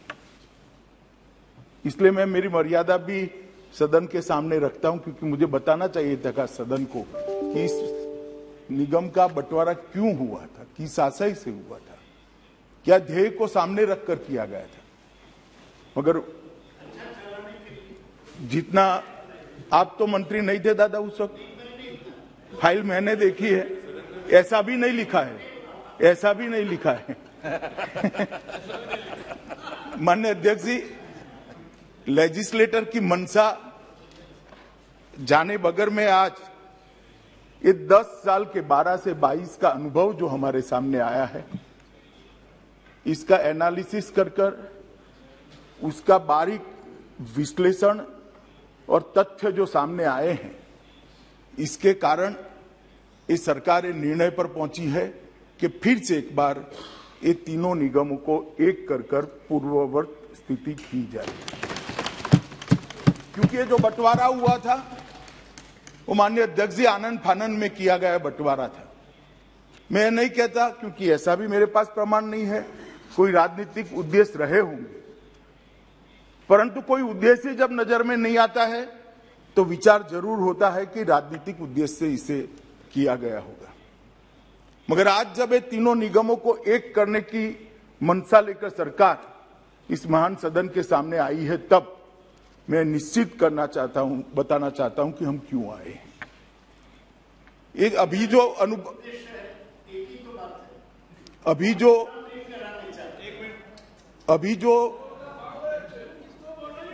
अभी जो तीनों निगमों के 10 साल चलने के बाद चीजें सामने आई हैं, वो ये है कि तीनों निगमों के बीच में नीतियों के बारे में एकरूपता नहीं है। एक ही शहर के 3 हिस्सों में अलग अलग नीतियों से निगम चलते हैं, क्योंकि नीतियों की चलाने की, निर्धारित करने की शक्ति हर एक निगम में निहित है। हर निगम के बोर्ड को अधिकार है कि वो अपने चलाने की नीतियों को तय करे। कार्मिकों की सेवा की शर्तों में और स्थितियों में भी एक रूपता नहीं रही है। ये एनोमली के कारण ढेर सारा असंतोष कार्मिकों के बीच में भी नजर में आया है, और संसाधनों और दायित्वों का जब निगमों को बांटा गया, तब बहुत सोच समझकर इसका बंटवारा नहीं किया गया। 3 निगम में से एक निगम तो हमेशा सरप्लस रहेगा उनकी इनकम की दृष्टि से, और बाकी 2 निगमों की लायबिलिटी ज्यादा होगी मगर इनकम कम होगी। तो निगमों को बांटते वक्त भी संसाधन की प्राप्ति और संसाधन के खर्च के बीच के संतुलन की व्यवस्था उस वक्त देखी नहीं गई है। इसके कारण ढेर सारी ऐसी परिस्थितियां खड़ी होती है कि जो लोग चुनकर आते हैं उनको निगम चलाने में बड़ी तकलीफ होती है। और मैं निश्चित रूप से कहना चाहता हूं, जिम्मेदारी के साथ भी कहना चाहता हूं, क्योंकि मुझे मालूम है विपक्ष के मेरे मित्र इस पर सवाल भी उठाएंगे, मुझे पूछेंगे भी, बाद में मुझे जवाब भी देना है, मगर निश्चित रूप से जिम्मेदारी के साथ कहना चाहता हूं कि दिल्ली सरकार यहां पर स्टेप मदर एटीट्यूड के साथ ये नगर निगमों के साथ व्यवहार कर रही है। एक सौतेली मां जैसा व्यवहार हो रहा है, और इसके कारण ये सारे नगर निगम अपनी ड्यूटियों का, अपने दायित्वों का निर्वहन करने के लिए अपने आप को पर्याप्त संसाधनों से लैस नहीं पा रहे। इसलिए ये जो बिल लेकर मैं आया हूं, उसमें इतने उद्देश्य ये बिल के द्वारा मैं सदन के सामने रखना चाहता हूं। जो 3 नगर निगम है, इसको एक कर फिर से एक बार दिल्ली नगर निगम एक बनाया जाए। संसाधन और सहकारितावादी और सामरिक योजना के दृष्टि से एक ही निगम पूरे दिल्ली की सभी सिविक सेवाओं का ध्यान रखेगा तो ये उचित होगा। नगर निगम की सेवाओं को और दक्षता के साथ चलाया जाए और पारदर्शिता के साथ चलाया जाए, इस प्रकार के इसके लिए भी कुछ अमेंडमेंट्स इस बिल के अंदर है। दिल्ली के पार्षदों की संख्या को भी 272 से कम कर ज्यादा से ज्यादा 250 तक सीमित करने का भी इसमें प्रस्ताव है। और नागरिक सेवाओं को कहीं भी और कभी भी, मैं फिर से रिपीट करना चाहूंगा, कहीं भी और कभी भी इस सिद्धांत के आधार पर व्यवस्थित किया जाए। माननीय अध्यक्ष जी, जब मेरे साथी मंत्री बिल को सदन में रखे, तब मेरे विपक्ष के मित्रों ने कुछ आपत्तियां उठाई थी। कुछ तो संवैधानिक आपत्तियां थी, कुछ राजनीतिक उद्देश्यों के लिए उनकी टिप्पणियां थी। उसको मैंने बारीकी से पढ़ा है। फिर भी अगर आज वो ज्यादा स्पष्टता चाहते हैं तो मैं करने के लिए तैयार हूं, मगर मेरा आप सभी सदन के सदस्यों से अनुरोध है कि बिल को दलगत राजनीति से ऊपर उठकर देश की राजधानी की व्यवस्था का मामला समझकर बहुत गंभीरता के साथ हमने सोचना चाहिए। और ये बिल पारित होने के बाद मुझे पूरा भरोसा है कि अभी जो स्थिति है इसमें काफी सुधार आएगा। इसके अलावे केंद्र सरकार की इसके पीछे कोई मंशा नहीं है। अतः मैं चर्चा में आप सभी के विचार सुनने के लिए यहाँ बैठा हूँ और आपसे भी अनुरोध करता हूँ अध्यक्ष जी कि चर्चा मेरिट्स पर हो, इसके लिए आप भी हम सबका मार्गदर्शन करेंगे। धन्यवाद। तिवारी जी, दादा आपको बोलने का पर्याप्त मौका दूंगा मैं, आपका दल नहीं देगा तो भी मौका दूंगा। बहुत बहुत धन्यवाद अध्यक्ष जी। अध्यक्ष जी, माननीय गृह मंत्री जी ने एक बहुत ही अहम बात आज इस बिल को सदन के समक्ष रखते हुए कही कि जब और कोई मंशा नहीं दिखती तो शक राजनीतिक मंशा पर जाता है। कुछ ऐसी ही कहानी इस विधेयक की भी है, पर मैं उस पर बाद में आऊंगा। अध्यक्ष जी, वर्ष 1991 में दिल्ली के नागरिकों को जो राजनीतिक स्वायत्ता है वो देने की प्रक्रिया तत्कालीन कांग्रेस की सरकार, स्वर्गीय श्री नरसिम्हा राव जी प्रधानमंत्री थे, उन्होंने आरंभ की। 1997 से लेकर 1991 तक दिल्ली में एक मेट्रोपॉलिटन काउंसिल हुआ करती थी, पर जो केंद्र का नियंत्रण था दिल्ली के ऊपर, वो नियंत्रण पूरी तरह से संकीर्ण रहता था और काफी देर से ये मांग उठती आ रही थी कि दिल्ली को राजनीतिक स्वायत्ता देने की जरूरत है। और 1991 में जो धारा 239 ए है भारत के संविधान की, उसको संविधान में जोड़ा गया। जो national capital territory of Delhi का कानून है उसको पारित किया गया और दिल्ली में एक विधानसभा बनी और दिल्ली में जो लोगों की आशाएं और आकांक्षाएं थी उसको पूरा करने की ओर एक कदम बढ़ाया गया। अध्यक्ष जी, पिछली वर्ष वो जो नेशनल कैपिटल टेरिटरी का कानून था उसको संशोधित कर केंद्र सरकार ने एक बार दोबारा ये कोशिश की कि जो दिल्ली को नियंत्रण करने की शक्ति है, जो क्षमता है, वो केंद्र सरकार अपने पास वापस ले ले। और आज ये जो दिल्ली एमसीडी को एक बार दोबारा विलय करने का विधेयक इस सदन के समक्ष रखा गया है, ये उसी प्रक्रिया में एक और कदम है। और मैं इसके तय में और जो बिल के मेरिट्स हैं, जब उसके ऊपर अपना वक्तव्य रखूंगा तो और विस्तार से इसके ऊपर बात करने की कोशिश करूंगा।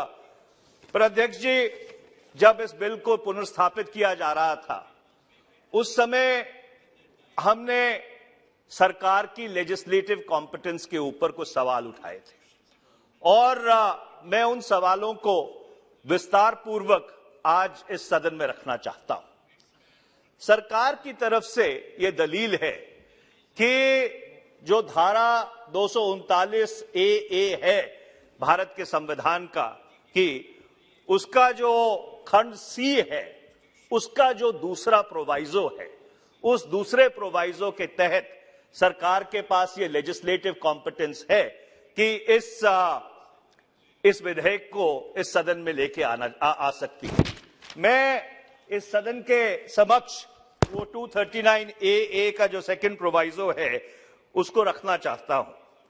Provided further that nothing in this subclause shall prevent Parliament from enacting at any time any law with respect to the same matter, including a law adding to, amending, varying or repealing the law so made by the Legislative Assembly.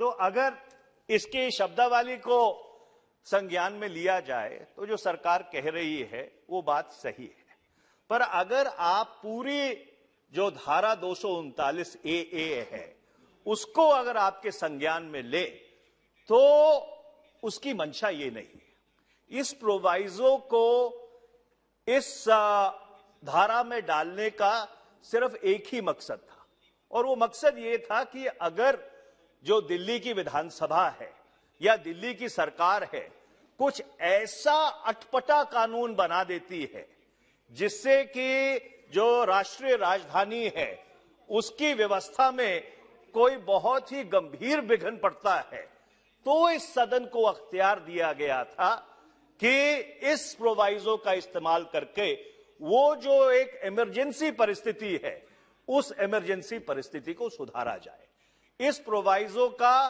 कि कभी ये मंशा नहीं थी कि इस तरह से जिस चीज के ऊपर दिल्ली की विधानसभा का अख्तियार है उसके ऊपर ये सदन कानून बनाए, और मैं आपको बताना चाहता हूं कि दिल्ली की विधानसभा का अख्तियार क्यों है। अध्यक्ष जी, वर्ष 1993 में जब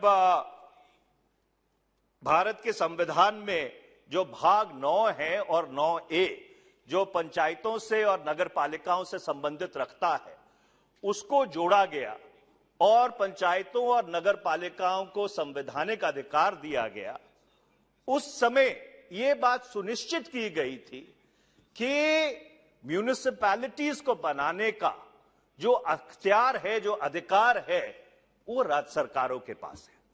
और अगर आप संविधान की धारा 243P और 243Q को अपने संज्ञान में लें तो उसमें जो शब्द इस्तेमाल किया गया है वो शब्द इस्तेमाल किया गया है गवर्नर। अब ये कहा जा सकता है कि दिल्ली के संदर्भ में बहुत सारे ऐसे अख्तियार हैं जो लेफ्टिनेंट गवर्नर के पास हैं, जो केंद्र सरकार के निर्देश पर वो इस्तेमाल करते हैं, पर अगर आप उस धारा को गंभीरता से पढ़ें और ध्यान से पढ़ें तो आप पाएंगे कि उसमें साफ साफ जो उसकी मंशा है, जो लेजिस्लेटिव इंटेंट है, वो लेजिस्लेटिव इंटेंट ये है कि लोकल बॉडीज का जो अख्तियार है वो राज्य सरकार के पास रहना चाहिए। इसके साथ साथ अध्यक्ष जी, किसी भी संविधान की धारा को आइसोलेशन में नहीं पढ़ा जा सकता। जो धारा 239A है उसको संविधान की धारा 246 जो 7वां शेड्यूल है उसकी एंट्री 5 के साथ पढ़ने की जरूरत है, और वो एंट्री 5 साफ साफ ये कहती है that the power to constitute municipal corporations lies with the state government. वो राज्यों के अधिकार क्षेत्र में पड़ता है। इसके साथ साथ अध्यक्ष जी, जो ट्रांजैक्शन ऑफ बिजनेस रूल्स गृह मंत्रालय ने क्रियान्वित किए एनसीटी ऑफ दिल्ली के संदर्भ में, उसकी अगर आप रूल 8 को एंट्री 1 को अपने संज्ञान में लें, उससे भी यह साफ जाहिर होता है कि मंशा यही थी कि लोकल बॉडीज दिल्ली सरकार के अख्तियार क्षेत्र में रहे। जो एलोकेशन ऑफ बिजनेस रूल्स हैं एनसीटी दिल्ली के, जो गृह मंत्रालय ने 1 दिसंबर 1993 को क्रियान्वित किए थे, उसकी जो एंट्री 26 है लोकल सेल्फ गवर्नमेंट, उसको अर्बन डेवलपमेंट जो शहरी विकास मंत्रालय है दिल्ली सरकार का, उसके अधीन रखा गया था। और यही कारण था अध्यक्ष जी कि जब दिल्ली एमसीडी के कानून को जो 1997 में बना था उसको संशोधित किया गया, उसको 2011 में इस सदन ने संशोधित नहीं किया पर दिल्ली की विधानसभा ने संशोधित किया था। और इसीलिए मैं बहुत ही अदब और सत्कार के साथ यह बात कहना चाहता हूं कि अगर किसी सदन को लेजिस्लेटिव कॉम्पिटेंस है इस कानून को संशोधित करने की, वो दिल्ली विधानसभा को है और ना कि भारत की संसद को। ये मैं जो आपत्ति है अपनी इस विधेयक के संदर्भ में बहुत साफ तौर पे दर्ज कराना चाहता हूं। अब मैं इसके मेरिट्स पे आता हूं। ये कहा गया statement of objects and reasons में, और गृह मंत्री जी ने भी इस बात की का उल्लेख किया कि ये जो तीनों कॉरपोरेशंस बनी थी इनमें रिसोर्स गैप बहुत ज्यादा है। जो दक्षिणी दिल्ली की कॉरपोरेशन है, क्योंकि आमतौर पे वो एफ्लुएंट एरिया माना जाता है, शायद उसके पास रिसोर्सेज ज्यादा थे। जो बाकी दो कॉरपोरेशंस है, पूर्वी दिल्ली की कॉरपोरेशन है और उत्तरी दिल्ली की कॉरपोरेशन है उसके पास रिसोर्सेज कम थे। पर अगर जो आंकड़े सार्वजनिक हुए हैं उसको आप अपने संज्ञान में दो, तो वर्ष 2014-15 में जब दिल्ली में राष्ट्रपति शासन था तो दिल्ली सरकार द्वारा तीनों कॉरपोरेशंस को 4,380 करोड़ रुपया ट्रांसफर किया गया था। ये जो रकम है ये बढ़कर 2021-22 में 6,172 करोड़ हो गई। तो मैं बहुत ही विनम्रता से अपने आप से ये सवाल करता हूं कि अगर पूंजी का सवाल था, रिसोर्सेज का सवाल था और दिल्ली भारत की राजधानी है, तो केंद्र सरकार सीधे तौर पर जो वो रिसोर्स गैप है कॉरपोरेशंस का उसको पूरा कर सकती थी, उसकी भरपाई कर सकती थी, उतना पैसा एज अ ग्रांट दिल्ली सरकार को ट्रांसफर कर सकती थी। इसमें ये तीनों कॉरपोरेशंस को विलय करने की क्या जरूरत पड़ गई, ये मुझे समझ नहीं आया। अगर जो रिसोर्स कंस्ट्रेंट है सिर्फ हम उस रिसोर्स कंस्ट्रेंट को एड्रेस करने की कोशिश कर रहे थे। दूसरा अध्यक्ष जी, अगर आप ये जो विधेयक है इसका क्लॉज 5C6 को अपने संज्ञान में ले, जो सेक्शन 3 को संशोधित करता है, उसमें कोई क्लैरिटी नहीं है कि कौन से डिलिमिटेशन के बाद, कौन सी रायशुमारी के बाद ये जो नई कॉरपोरेशन है ये गठित की जाएगी। क्योंकि उसमें लिखा हुआ है कि आफ्टर द डिलिमिटेशन। जहां तक मेरी जानकारी है जो 2021 की डिलिमिटेशन थी उसको स्थगित कर दिया गया है कोविड-19 की वजह से। अभी तक कोई इसमें क्लैरिटी नहीं है कि 2021 की डिलिमिटेशन कब होगी, इस वर्ष होगी, अगले वर्ष होगी, या सरकार इन कॉन्स्टिट्यूएंसीज को बनाने के लिए, दिल्ली की नई कॉरपोरेशन को बनाने के लिए 2011 की जो डिलिमिटेशन है उसका इस्तेमाल करेगी। तो इसमें एब्सोल्युटली कोई इसमें क्लैरिटी नहीं है। तो मैं गृह मंत्री जी से यह स्पष्टीकरण चाहता हूं कि ये जो डिलिमिटेशन का जिक्र किया गया है ये कौन से आंकड़े आप इस्तेमाल करेंगे, और अगर जो 2021 की डिलिमिटेशन है वो 2023 तक पूरी नहीं हुई तो क्या दिल्ली में अगले 2 साल म्युनिसिपल कॉरपोरेशन का गठन नहीं होगा? इसके ऊपर स्पष्टीकरण जरूरी है। इसके अलावा ये जो क्लॉज 13 है इस विधेयक का, जो सेक्शन 514A को इसमें डालता है, उसमें लिखा गया है कि केंद्र सरकार एक स्पेशल ऑफिसर लगा सकती है जब तक नई कॉरपोरेशन का गठन नहीं होता।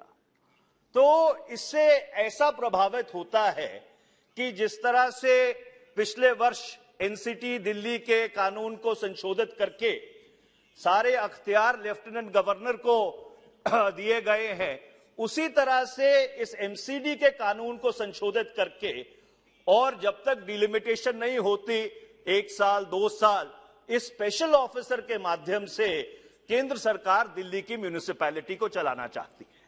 मैं बहुत ही अदब और सत्कार के साथ पूछना चाहता हूं कि क्या ऐसी व्यवस्था लोकतांत्रिक प्रणाली में सही है कि केंद्र सरकार सीधे तौर पे, चाहे राष्ट्रीय राजधानी हो या कोई देश का और केंद्र शासित प्रदेश हो, कि ये जो म्युनिसिपैलिटीज हैं उनको सीधे तौर पर चलाने की कोशिश करे? और क्या ये जो पार्ट 9 और 9A है भारत के संविधान का, उसकी अवमानना नहीं है? जब ये इस विधेयक के ऊपर चर्चा हो रही थी तो ये उम्मीद किया जा रहा था कि बहुत ही बुनियादी कुछ बदलाव दिल्ली के सिविक गवर्नेंस स्ट्रक्चर में ये कानून लेके आएगा, ये विधेयक लेके आया था। अगर दिल्ली में सीधे तौर पर मेयर की इलेक्शन होती, कोई डायरेक्ट ट्रांसफर होता केंद्र सरकार से जो लोकल बॉडीज हैं उसके फंड्स का, कोई नया एग्जीक्यूटिव डिसीजन मेकिंग का स्ट्रक्चर को पुनर्स्थापित किया जाता, तो एक मॉडल बनता। और सिर्फ दिल्ली के लिए ही नहीं, इस देश में जो बाकी बड़े शहर हैं, जो महानगरियां हैं, और अगर अध्यक्ष जी आप बाहर देखें, दुनिया के कई मुल्कों में देखें, जो शहर हैं, बड़े शहर हैं, मेट्रोपॉलिटन काउंसिल्स हैं, वो डायरेक्टली मेयर एंड काउंसिल की से चलाए जाते हैं। हमारे भी कई प्रदेशों में डायरेक्ट मेयर के इलेक्शन होते हैं। तो कुछ इस तरह का अगर बदलाव सरकार लेके आती तो इस बिल का कुछ औचित्य बनता है। आखिरी में अध्यक्ष जी मैं एक बात कहना चाहूंगा, और मैं किसी पे दोषारोपण नहीं कर रहा, कोई टोका टाकी नहीं कर रहा, पर एक आम जो चर्चा है और जो चीजें सार्वजनिक हुई हैं कि 9 मार्च 2022 को जो दिल्ली की राज्य चुनाव आयोग था उसने एक प्रेस वार्ता बुलाई थी कि भाई जो तारीखें हैं अगले चुनाव की, म्यूनिसिपैलिटी के चुनाव की, उसको मुकर्रर करने के लिए आखिरी मोमेंट पर शायद उनको कोई खत लिखा गया गृह मंत्रालय द्वारा कि हम ये तीनों कॉरपोरेशंस का विलय कर रहे हैं, आप इसको स्थगित कर दीजिए।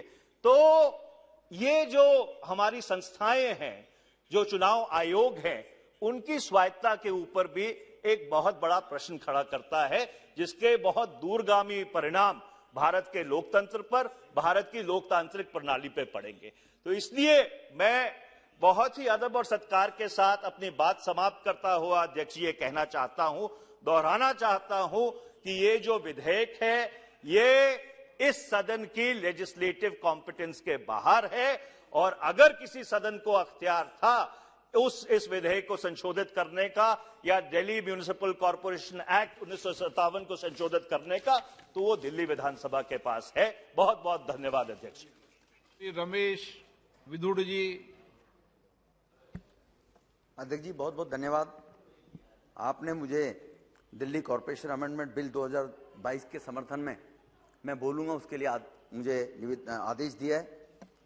अध्यक्ष जी मैं भी बड़ी अदब के साथ कहना चाहता हूं, आदरणीय मनीष जी ने जो बात कही उनके भी, हालांकि ऑनरेबल गृह मंत्री जी उनके जवाब देंगे, पर कुछ के जवाब मैं दे सकता हूं मनीष जी।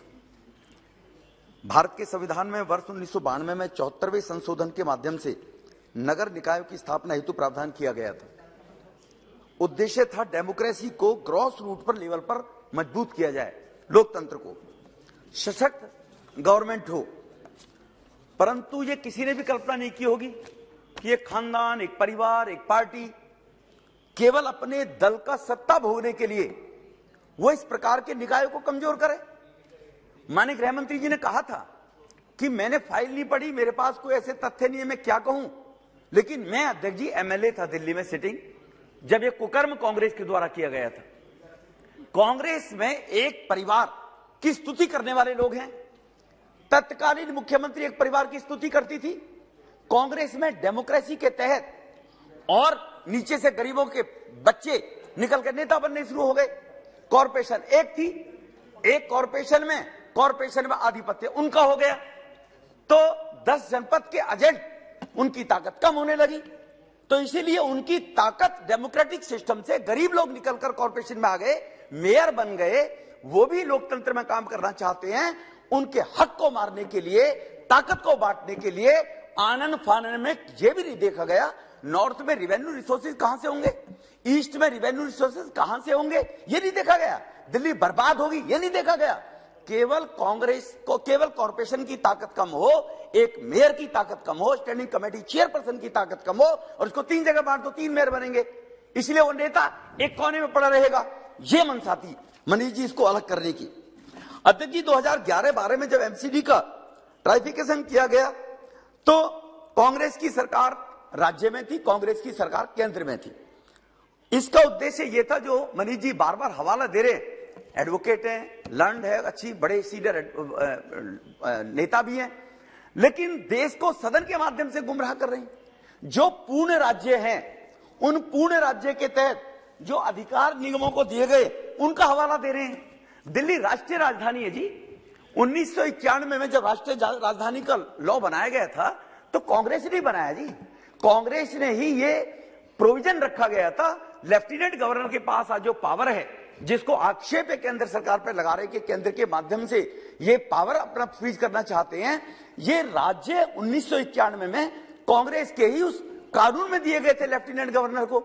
आज एलजी के पास जो अधिकार दोबारा रिव्यू करके दिए गए, वो केंद्र सरकार ने नहीं दिए थे जी, वो कोर्ट ने दिए। On behalf of 1919 amendment act के तहत। सुप्रीम कोर्ट ने दिए वो, केंद्र सरकार ने नहीं दिए, वो गुमराह करना चाहते हैं जी। अध्यक्ष जी, ये 3 एमसीडी बनी। आय के स्रोत को मैंने पहले बता दिया, कांग्रेस की मंशा इसमें क्या थी, ये 3 निगम क्यों बनाए गए। अब कथनी एक और महारथी जी की सुन लो जी, जो आज दिल्ली के मुख्यमंत्री हैं। अब उनके कुकर्म सुनिए आप। निगमों में यह तय किया गया था 1991 में, अच्छा होता मनीष जी इसका जिक्र करते, 1991 में जब एक्ट बना था तो यह तय किया गया था कि निगम को चलाने के लिए निगम को दिल्ली वित्त आयोग तय करेगा कितनी फंडिंग कर रही है, ये दिल्ली वित्त आयोग तय करेगा जी। जब केंद्र सरकार दिल्ली में आ गई, जो आज सरकार बैठी हुई है, दिल्ली वित्त आयोग ने कहा कि 40,500 समथिंग रुपया दिया जाना चाहिए निकाय को चलाने के लिए। आज जो लोकतंत्र की दुहाई देने वाले लोग बैठे हैं और जो लोकतंत्र की दुहाई देने के उपदेश देश को दे रहे हैं, लोकतंत्र की हत्या करने की बात कर रहे हैं, उन्होंने अपने सदन के अंदर यह पास किया कि नहीं, हम वित्त आयोग की बात को नहीं मानेंगे, दिल्ली वित्त आयोग की, हम तो केवल 17,000 रुपए देंगे एमसीडी को चलाने के लिए, केवल 17,000 रुपए। 1/3 सर पैसा वो काट दिया। उससे भी बड़ी और घोर विडंबना देखिए आप, हाउस के अंदर मान लिया उन्होंने कि हम ये पैसा देंगे, हाउस में माना है कि 17,000 करोड़ देंगे, लेकिन दिया कितना अध्यक्ष जी, 6,129 करोड़। वो 17,000 भी नहीं दिया। किस लिए? एमसीडी को डिफेंड करने के लिए। एमसीडी के लोगों को अलग अलग निगम हो गए अध्यक्ष जी। ऑनरेबल हाई कोर्ट ने, मैं वो टेबल भी करूंगा सर, ऑनरेबल हाई कोर्ट ने आदेश दिया कि दिल्ली सरकार को जो पार्लियामेंट में उन्होंने, सॉरी, जो निगम में उन्होंने तय किया है वो पैसा लौटाया जाना चाहिए। ये हाई कोर्ट की रूलिंग है सर।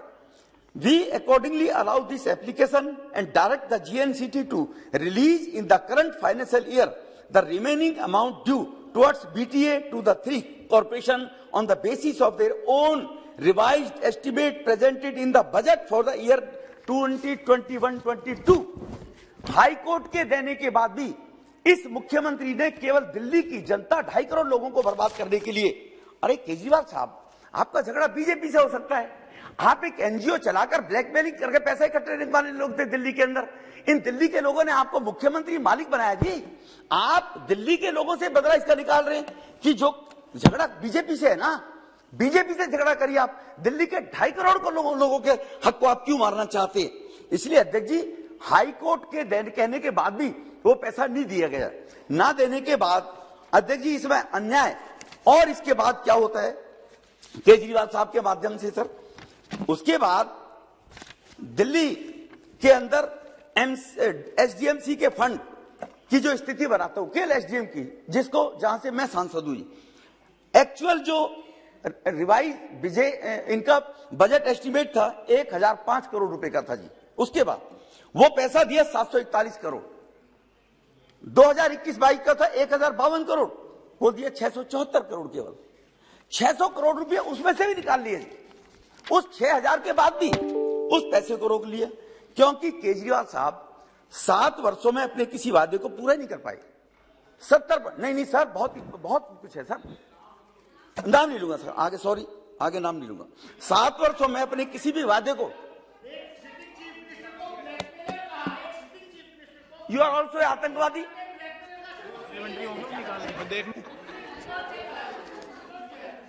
किसी वादे को पूरा नहीं किया। अपनी दादा सुन लो ना, अपनी दादा सुन लो तो आपको तो अपनी विफलता छुपाने के लिए यह, अरे बैठो ना भाई, बैठ जाइए, बहुत हो गया, बैठ जाइए आप। हाँ, अपनी विफलता छुपाने के लिए वे यह आरोप लगाते रहे कि एलजी काम नहीं करने दे रहा। अपने दोष छुपाने के लिए दूसरे के ऊपर आरोप ज्यादा से ज्यादा बढ़ते रहो, ये पद्धति है दिल्ली के मुख्यमंत्री की। दिल्ली वो फेल, एमसीडी फेल, एमसीडी में भ्रष्टाचार, एमसीडी में ये। आज जहां कश्मीर, बंगाल में हिंदू सुरक्षित नहीं है, उसी प्रकार से दिल्ली को भी बंगाल, ये विषय वैसे आपका नहीं है, पर मैं जानकारी देना चाहता हूं, दिल्ली को भी बंगाल बनाने की कोशिश है। घुसपैठियों को जमीन, टेंट, बिजली फ्री में दी जा रही है। ओखले में जाकर चेक करा लेते जी, इसी मुख्यमंत्री के द्वारा, कि जहां हिंदू सुरक्षित न रहे। मुख्यमंत्री से, ये दिल्ली देश की राजधानी है अध्यक्ष जी, इस मुख्यमंत्री से बचाने के लिए ओखला एरिया में सर्वे कर सकते हैं सर। एमसीडी उनको रोकती है, एमसीडी जब रोकती है कि फ्री में चीज नहीं दी जाएगी तो इसलिए उनको चुभता है अध्यक्ष जी। दूसरी तरफ जो निगम है तीन, इन तीनों निगम ने अपना जो रेवेन्यू बढ़ाने के लिए 3 प्रपोजल दिए दिल्ली सरकार को सर। पहला प्रपोजल था कॉमर्शियल टैक्स से संबंधित प्रस्ताव 2020 में दिए थे, हम कॉमर्शियल टैक्स को बढ़ाना चाहते हैं, अपना रेवेन्यू बढ़ा लेंगे। परमिशन नहीं दी दिल्ली गवर्नमेंट ने, आदरणीय मनीष जी भी जो बोल रहे थे, पार्किंग के द्वारा हम आय बढ़ा लेते हैं अपनी। ये प्रपोजल भेजा दिल्ली सरकार को, हमें इजाजत दे दीजिए, नहीं दी दिल्ली सरकार ने सर। फिर निगम ने कहा, तीनों ने, हम अपने बॉन्ड जारी कर देते हैं, हमें उसकी इजाजत दे दो, वो भी पेंडिंग डाल रखा है। अगर निगम अपना भी अर्निंग लेना चाहती है, रेवेन्यू लेना चाहती है, उसको भी दिल्ली का मुख्यमंत्री देना नहीं चाहता। अध्यक्ष जी मैं पूछना चाहता हूं, क्या गुनाह है उन सफाई कर्मचारियों का, क्या गुनाह है उन अध्यापक टीचरों का जो स्कूल में पढ़ाते हैं, क्या गुनाह है उन रिटायर्ड हुए अधिकारियों का, बेचारे उनको पेंशन नहीं मिलती, उनको सैलरी नहीं मिलती टाइम के ऊपर, 6-6 महीने की सैलरी टीचरों की नहीं मिली। अध्यक्ष जी दिल्ली के अंदर क्या गुनाह है उन लोगों का कि जो विधवा बहनें हैं, जो ओल्ड एज है, उनकी पेंशन, उनके पेट को काटकर ये मुख्यमंत्री अपनी राजनीति करना चाहता है। लानत है ऐसे दिल्ली के मुख्यमंत्री के ऊपर सर, जो इस प्रकार की घृणित राजनीति करता है जी, कि पैसा रोककर और उन लोगों के, गरीब लोगों के पैसे को रोकने का काम करता है। जो लोग अरे दादा हटा देंगे, आप चिंता मत करो। जो लोग रोजी रोटी कमाने के लिए, उज्ज्वल भविष्य के लिए बाहर से दिल्ली में आकर बसे हुए हैं, जो लोग झुग्गियों में रहते हैं, उन लोगों का क्या पक्का मकान नहीं होना चाहिए? वो लोग बीमार हो जाए, उन्हें आयुष्मान भारत योजना से लाभ नहीं मिलना चाहिए? क्या गुनाह है उन लोगों का जो दिल्ली में आकर 20 साल 30 साल पहले बस गए? अध्यक्ष जी उन लोगों को आज तक 7 वर्ष में एक व्यक्ति को एक मकान नहीं दिया। केंद्र सरकार ने 3 करोड़ लोगों को, लैंडलेस लोगों को मकान दे दिए।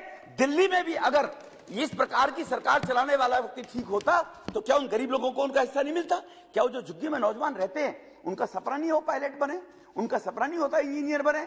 उन्होंने पाप कर दिया गरीब के, अगर मां के पेट से वो पैदा हुए तो क्या उनको अधिकार नहीं मिलने चाहिए थे? उनको अधिकार ना मिल जाए, निगम ना दे दे, ये केजरीवाल इस काम के अंदर लगे रहते। सॉरी सर, मैं नाम डिलीट कर दे प्लीज। ये दिल्ली के मुख्यमंत्री इस काम के लिए लगे रहते हैं सर। मैं आपके सामने इसके बावजूद निगम के तीनों निगमों ने जो डेवलपमेंट के काम किए अपने रिसोर्सेज से, केवल मनीष जी ने कहा था कि जब 14-15 में राष्ट्रपति शासन था तो 4000 करोड़ रुपया दिया गया था। माध्यम जी आपके माध्यम से मैं मनीष जी को जानकारी देना चाहता हूं, वो 4000 करोड़ रुपए जो रिलीज हुआ था वो एक फाइनेंशियल ईयर के लिए रिलीज किया था जेटली साहब ने, और ये 6129 करोड़ जो है ये 5 वर्ष के लिए दिया। मनीष जी ये भी स्टडी कर लेना आप, ये 1 वर्ष के लिए नहीं दिया। तो 6000 में 3 निगम 5 साल कैसे चलाई जा सकती है? आप इमेजिन कर सकते हैं अध्यक्ष जी इस बात को लेकर जी। तो अध्यक्ष जी अब इसके बदले में जो एमसीडी ने काम किया, डिस्पेंसरी, पार्क, स्ट्रीट लाइट, सफाई के क्षेत्र में, दिल्ली का बजट है 1 साल का 75,800 करोड़ दिल्ली का जी, और एमसीडी का बजट जो इसने माना 17,000, मुख्यमंत्री जी ने दिया केवल 6,000। उसके बावजूद भी एमसीडी के पास स्कूल है 1616 जो बच्चों के नींव मजबूत करने का काम करते हैं, और दिल्ली सरकार के पास स्कूल है 1026 छठी क्लास से 12वीं क्लास तक। तीनों निगम 8 लाख बच्चों को मुफ्त में खाना देते हैं, यूनिफॉर्म देते हैं, बुक्स देते हैं निगम के माध्यम से। और इनके जो स्कूल हैं जी, उन स्कूल के अंदर आज भी जो दुनिया में डंके पीट रहे हैं एडवर्टाइजमेंट कर करके, आज भी उन स्कूलों में जो केवल 1000 स्कूल हैं, 392 स्कूलों में प्रिंसिपल नहीं है, 363 स्कूलों में वाइस प्रिंसिपल नहीं है, स्कूलों में है ही नहीं सर वो, हायर सेकेंडरी के स्कूलों में। इतना बजट लेने के बाद भी, और मैं सर दावा करता हूं केजरीवाल जी जो दिल्ली के मुख्यमंत्री हैं, वो तो सर इसको मान लिया जाए कि जो नाम लिया जाए उसको डिलीट करते रहो केजरीवाल का। तो सर जो अध्यक्ष जी आपसे निवेदन कर रहा हूं आप, तो सर मैं सर वो तो क्या राजनीति छोड़ेंगे। मैं एक विचारधारा को लेकर 25 साल से विद्यार्थी परिषद से लेकर और भारतीय जनता पार्टी में एक विचारधारा के साथ काम कर रहा हूं। वो तो एक नौटंकी करके एनजीओ चलाकर गुमराह करके आए थे, वो क्या राजनीति छोड़ेंगे। आप केजरीवाल, आप दिल्ली के मुख्यमंत्री से सर्वे करवा लीजिए सर, कोई थर्ड एजेंसी से बनी, आप सर्वे करवा लीजिए कि दिल्ली के लोग सेंट्रल स्कूलों में दाखिला लेना चाहते हैं, दिल्ली सरकार के स्कूलों में लेना चाहते हैं। मैं दावा करता हूं अगर 90% लोग सेंट्रल स्कूल के ना करें तो मैं राजनीति छोड़ दूंगा। दर्जी हाउस के सामने कहता हूं, दिल्ली के स्कूलों में लोग दाखिला नहीं लेंगे, केवल लिपाई पुताई पेंटिंग करके उनकी फोटो जारी करके 15-20 स्कूलों की, और वो एडवर्टाइज के माध्यम से देश को गुमराह करने का काम कर रहे हैं। सर एमसीडी के स्कूलों में 2020 में एनरोलमेंट जो हुई थी 7,20,000 बच्चों की थी, और 2022 में अब जो एनरोलमेंट हुई है 8,71,000 की हुई है सर एमसीडी के स्कूलों में। इसके बावजूद भी, इसलिए एमसीडी के लोगों से लोग ज्यादा खुश हैं, लेकिन एमसीडी के 3 मेयर हैं, अलग अलग सोच है, प्रेस वो एक कर नहीं सकते, जानकारी एक दे नहीं सकते हैं। इसके कारण से महाशय जी ने क्या वायदा किया था जी, 500 नए स्कूल बनाऊंगा, 20 कॉलेज बनाऊंगा, 7 अस्पताल बनाऊंगा। एमसीडी ने 8 नए स्कूल, केवल ईस्ट दिल्ली एमसीडी ने नए स्कूल बनाए सर, 8। और मैं एक टेबल करना चाहता हूं अध्यक्ष जी, ये आरटीआई के माध्यम से मैं बता रहा हूं, टोटल स्कूल तो बनाए सर 95 ऑन रिकॉर्ड बोल रहा हूं सर। और इनकी आरटीआई का जवाब है, मैं इसको टेबल करना चाहता हूं। दिल्ली सरकार किसे आरटीआई लगाकर पूछा गया कि बताएं मुख्यमंत्री जी कि पिछले 7 वर्ष में दिल्ली में कितने नए स्कूल बने, 1 नए स्कूल अलॉट हुआ, 1 नए स्कूल बना। ये आरटीआई का दिल्ली सरकार का जवाब है सर। मैं इसको टेबल करूंगा सर, इस पेपर को मैं टेबल करने के बजाता हूं। मैं इसके उसलिए मैं कुकर्म बताना चाहता हूं। एसडीएमसी ने 95 बिल्डिंगें बनाई और दिल्ली सरकार ने इकोनॉमिक सर्वे ऑफ दिल्ली, ये मेरी रिपोर्ट नहीं है सर, भाजपा की रिपोर्ट नहीं है, उन्होंने जवाब दिया दिल्ली सरकार ने केवल 20 नई बिल्डिंग बनाई और एसडीएमसी ने 95 नए स्कूलों की बिल्डिंग बनाई जो कच्चे टीआरएन टिप्पण के स्कूलों में चला करते थे। हॉस्पिटल के मामले में ले लो सर, आज वो कहते हैं, अभी दादा भी बोल रहे थे, अपनी तो मामला खत्म हो गया, बहन जी बड़ा दौर लगा के घूम रही पूरे देश के अंदर, नेता बनुई, अब टाइम फिक्स हो गई, वो आ गई जी। अब मैं इनसे पूछना चाहता हूं, ये भी कह रहे हैं आप इलेक्शन टालना चाहते हैं, अगर केजरीवाल जी कहते हैं दिल्ली के मुख्यमंत्री कि हम स्कूल, मैं नेगेटिविटी में नहीं बोल रहा जी, हम चुनाव से डर रहे हैं, तो मैं पूछना चाहता हूं, डायबिटिक होने के बाद भी गृह मंत्री जी छतरपुर के अंदर 10,000 बेड की हॉस्पिटल कोविड में बनाई थी, 1,000 बेड की हॉस्पिटल वहां दिल्ली कैंटोनमेंट बोर्ड में बनाई थी। वो तो अपने घर में छुपे बैठे थे, वो दौरा कर रहे थे, तब उन्होंने कभी नहीं कहा।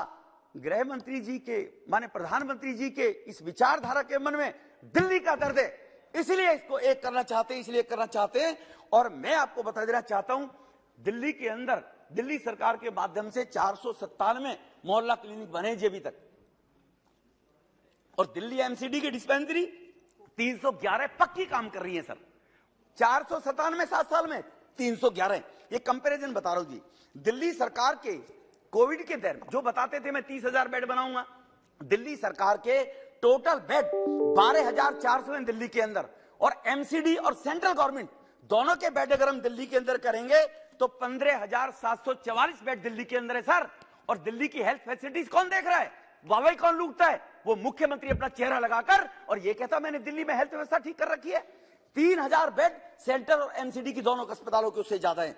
7 नए अस्पताल बनाने का वादा, एक पालम के अंदर सेक्टर 9 में वो 13 की नींव रखी हुई है, और एक अंबेडकर नगर में जो हॉस्पिटल 400 बेड का है, इसी 14-15 के बजट में माने जेटली जी ने 50 लाख रुपए अर्नेस्ट मनी देकर वो हॉस्पिटल सैंक्शन किया था अंबेडकर नगर में। 7 वर्ष में 2 हॉस्पिटल बने हैं, तो दोनों पुराने कंस्ट्रक्शन के कर रहे हैं। इन महाशय जी ने एक स्कूल नहीं बनाया पिछले 7 वर्ष के अंदर।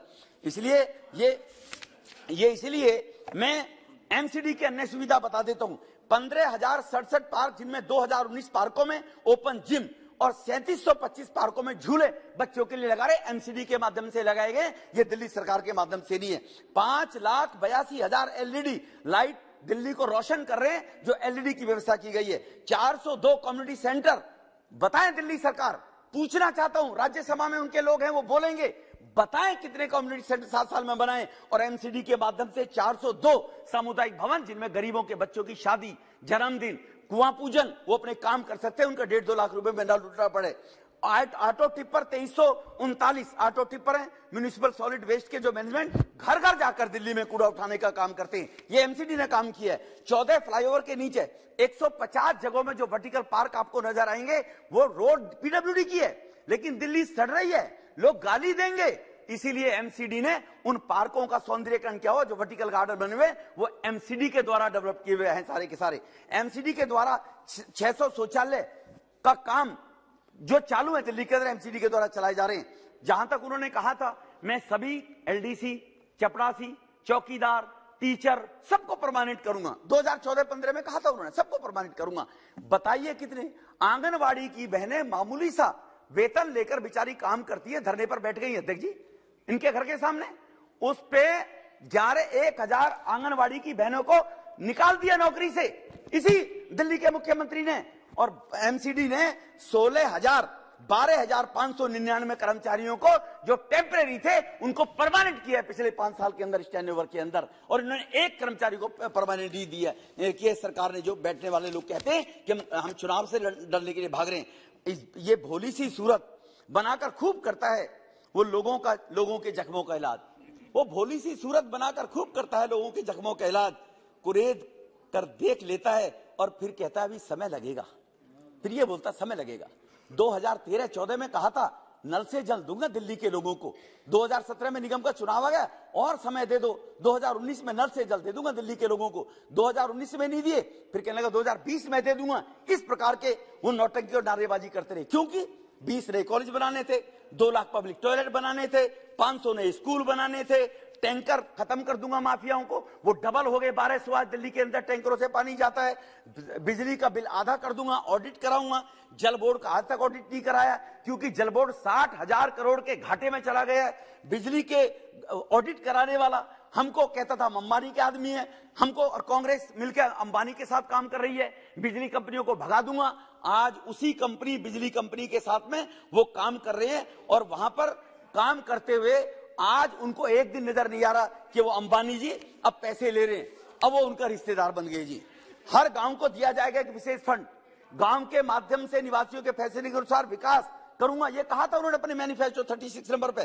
55,000 नई वैकेंसी निकालूंगा लोगों को नौकरी देने के लिए। आपके माध्यम से, सदन के माध्यम से देश को बताना अनिवार्य है अध्यक्ष जी कि वो कितना बड़ा नटवरलाल है। उस नटवरलाल के झांसे में आने के बाद 1-2 साल बाद तो लोग रह सकते हैं खुश, लेकिन उसके बाद क्या हालत होगी वो दिल्ली की पीड़ा को देखने के बाद लोगों को जानकारी मिलेगी। 5,000 नई बस खरीदूंगा ये कहा था, 5,000 नई बस खरीदूंगा। एक नई बस नहीं खरीदी सर, और 11,000 करोड़ रुपए के घाटे में डीटीसी चल रही है 7 साल के अंदर सर, 11,000 करोड़ रुपए के घाटे से। अनियमित कॉलोनी के बारे में अगर माननीय प्रधानमंत्री पीएम उदय योजना लेकर ना आते तो 2-2 साल तक यही कहते रहे। सेंट्रल गवर्नमेंट ने चिट्ठी भेजी सर उनको 2016-17 में, आप हमें इसके बाउंड्री कराकर दीजिए, हम कॉलोनी पास करना चाहते हैं। 2019 में यूडी मिनिस्टर ने चिट्ठी लिखी उनको, 2019 में कहता है हमने तो अभी एजेंसी अपॉइंट नहीं की, हमें और 2 साल का टाइम दे दो।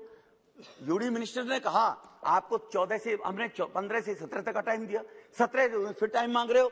तब इनिशिएटिव सेंट्रल गवर्नमेंट ने लिया, जो आज निगम के बारे में लेने जा रही है सेंट्रल गवर्नमेंट। और सेंट्रल गवर्नमेंट ने लेफ्टिनेंट गवर्नर के माध्यम से जो अधिकार 1991 में कांग्रेस ने जब ये एक्ट बनाया था उसमें लेफ्टिनेंट गवर्नर को अधिकार दिए थे, उसका उपयोग करते हुए सेंट्रल गवर्नमेंट ने, दिल्ली के प्रधानमंत्री जी ने दिल्ली के 36 लाख लोगों के कॉलोनियों के मकानों को पक्का किया, जो उनके ऊपर तलवार लटकती रहती थी डिमोलिशन की, उससे उन लोगों को मुक्ति दिलाई, वरना उन अनौतरित कॉलोनी के लोगों का क्या हाल होता।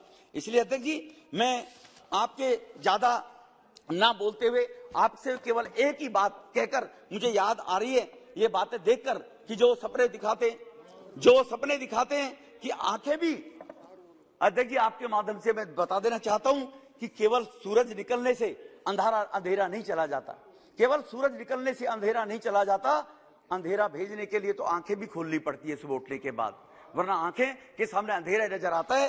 ये जो आंखें खोले बगैर ये कुछ लोग उनके गोरू गवाह बनकर और यहाँ पर उनके वक्तव्य की बात कर रहे हैं, वहां पर एक दूसरे को गाली देते हैं, यहाँ पर एक हो जाते हैं सदन के अंदर आकर, वहां पर दोस्त रहते हैं, यहाँ पर कुश्ती करते हैं। इनको भी जानकारी देना चाहता हूं कि दिल्ली के अंदर एम्बेसीज है, दिल्ली के अंदर सभी राज्यों के हाउस है, दिल्ली के अंदर इंटरनेशनल लेवल के डेलीगेट्स आते हैं, दिल्ली देश की राजधानी है। आज जो देश के प्रधानमंत्री मोदी जी ने देश और दिल्ली का नाम पूरी दुनिया में नंबर 1, नंबर 2, 3 के ऊपर आया हुआ है। आज बड़े लोगों को, एनसीटीपी के नेता को, सुप्रिया जी के नेता को कहना पड़ा कि मोदी जी की लोकप्रियता इतनी बढ़ रही है, इसके बारे में चिंता करनी चाहिए, हमें उसको क्रिटिसाइज नहीं करना चाहिए।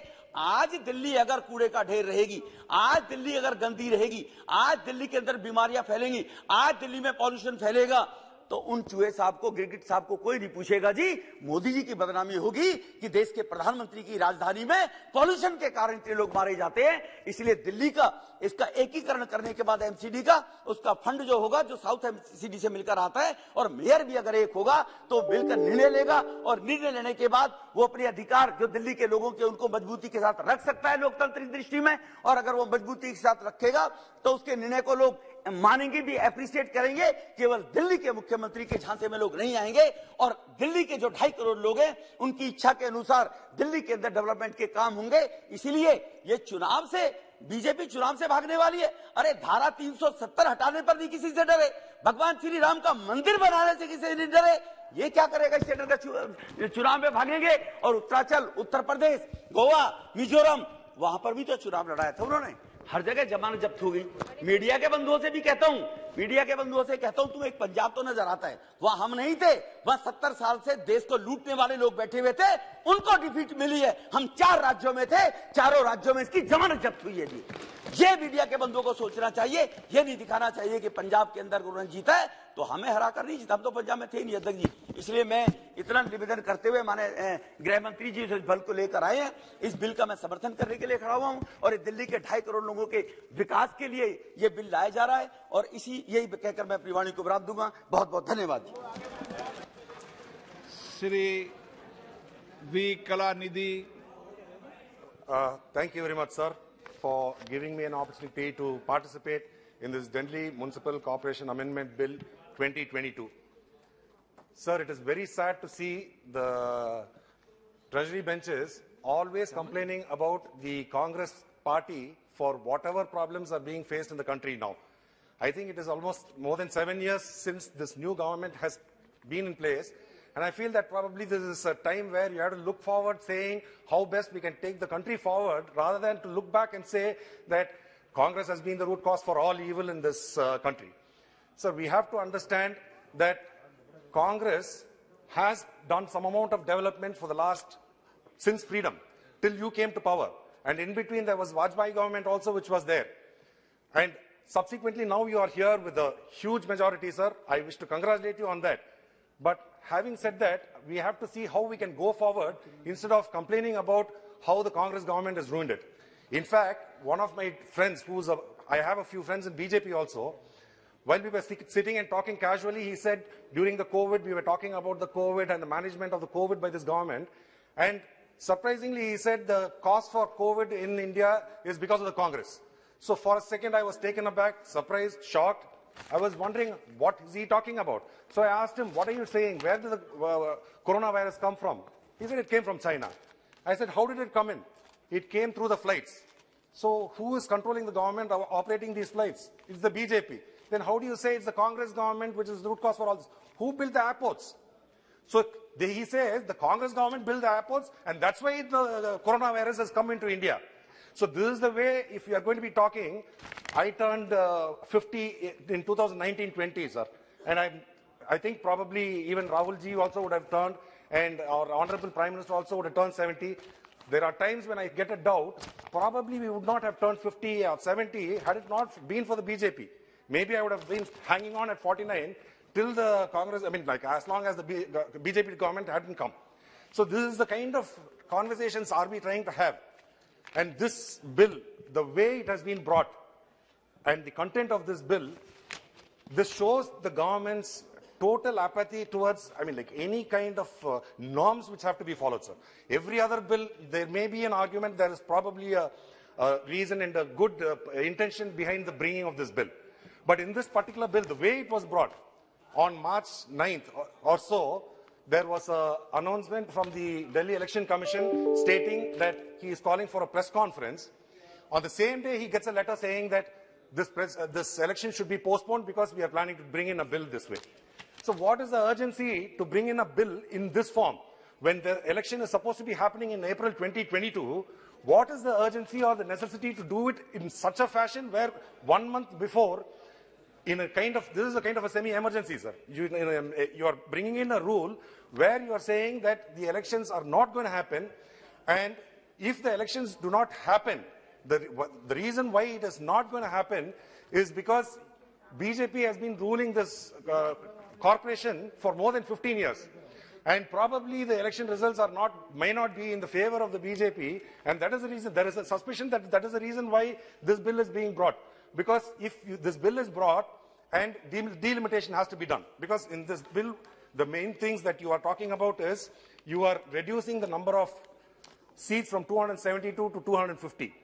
So there is an assumption that this government is planning to increase the number of members of parliament in the country. But whereas when you're trying to do that, probably you are justified in doing that. But what is the justification we can find for reducing the number of councillors who are existing from 270 to 250? What was the need to reduce when the whole country, the population is increasing and we need probably more representatives for a given set of population? We are reducing the number of councillors. Is in no way we can understand why it is happening. No logic. There is absolutely no logic in this, sir. And the other one is the bill which made the possibility of trifurcation of this this corporation was brought in by the DMCA, by the Delhi Legislative Assembly, sir, in 2011. It's hardly 10 years now, and within the 10 years, again we are going back. The Supreme Court had already made an observation saying that this government is bringing in bills without putting much thought into it, which is causing a lot of confusions and recalling of bills. Even the farm bills, we were forced to recall because of the huge protest by the farmers. Similarly, when the Delhi government had trifurcated it, I feel that there probably must have been a reason why they trifurcated. Has anybody looked into that? I will give you a small example about my corporation, sir. When I am in Chennai, we have 3 parliamentary constituencies in that, but it's a single corporation. But the fund allocation, which was close to 1,900 crores for Chennai, I will say that during the previous ADMK government, 1,000 crores was spent on South Chennai, about 850 crores was spent on Central Chennai, and North Chennai had only about 25 to 50 crores of funding allocated for this. This was a very unjust way, and we had made several representations because my constituency is the most economically and socially backward. So similarly in Delhi, they have brought in a situation where they had 3 corporations, and they had an understanding where there will be an officer who will be coordinating with these 3 corporations to make sure the toll tax collections will be equally distributed and all those things. And also the powers of the Delhi government. Through this bill, the powers which have been removed are the total number of seats and the reservation of seats was with the Delhi government, division to zones and wards and delimitation, relating to salaries, allowances, leave of the commissioner. And the main thing in this is building regulation. Do you want to say that the union government wants to take the powers of a corporation also and keep running that also? And the other fear that we have, if you are going to set a precedent of taking up this corporation now, what assurances do we have that this is not going to happen to other corporations throughout the country? There are several corporations all over the country, and what will give us the confidence that you will not take up any of these corporations in future? And also, it has been shown that the delimitation process takes a minimum of 16 to 18 months. Already, as my earlier speaker, Mr. Manish Tiwari had spoken, he had said by delimitation, what statistics are we going to take? Are we going to take statistics from the 2011 census, or are we going to say that we are going to wait for the 22-23 census and then go forward? That way, I feel that the parliament elections may happen even before your Delhi corporation elections can happen. So I think this is a very unjust way and a cruel way of treating the people of Delhi. And 2024, even then, we do not know for sure whether the elections ever will be conducted in the Delhi corporation ever again. So the bill also omits for the provision of director for local bodies, sir. So the role of the director was to coordinate between the corporations, framing recruitment rules for various posts, toll tax collection and sharing, sir. This special officer is not mentioned at all, and till further election, only the special officer is going to be there. There is no provision for a role of a director, and it has not been defined at all. Sir, I will tell you, in Tamil Nadu, we went through a phase where for 4 years, we did not have our corporation local body elections. And though the people were asking for it, because the councillor is the... Sir, 1 minute, sir, 1 minute, sir, I'll just finish. Sir, for 4 years, we did not have elections, And one of the problems is if there is a special officer, funding from the union government to the individual wards may be an issue. So in these kind of situations, for the government to have taken a decision 1 month before the scheduled elections are supposed to happen, that you have brought this bill and you are thwarting the whole election process is actually very, very sad and pathetic, sir. Sir, the other one is from... So regarding the funding also, Manish Tiwari also had mentioned about this. Between 2010 and 2011, 1,465 crores was provided for the Delhi Corporation. Between 2014 and 2015, 4,380 crores was provided. And during 2021-22, the amount provided under the Aam Aadmi Party government is 6,172 crores, sir. So when the government has already provided a substantial amount, if you felt that the amount needed for the local bodies was not adequate, it would have been easily possible for you to provide that allocation. You could have made an extra allocation of the whatever funds was needed. In fact, in earlier one of my speeches also I was talking about, I don't know about the Delhi corporation, but several corporations in the country, the elected representatives are working without a salary. So I would request that the government take this opportunity to see if the salaries for the local bodies across the country can be paid by the union government substantially, say about 70 or 80%, and the remaining percentage can be paid by the local governments from the state, sir. They are, yeah, they are working without salary, yes. I am saying that they also should be provided salary. Sir,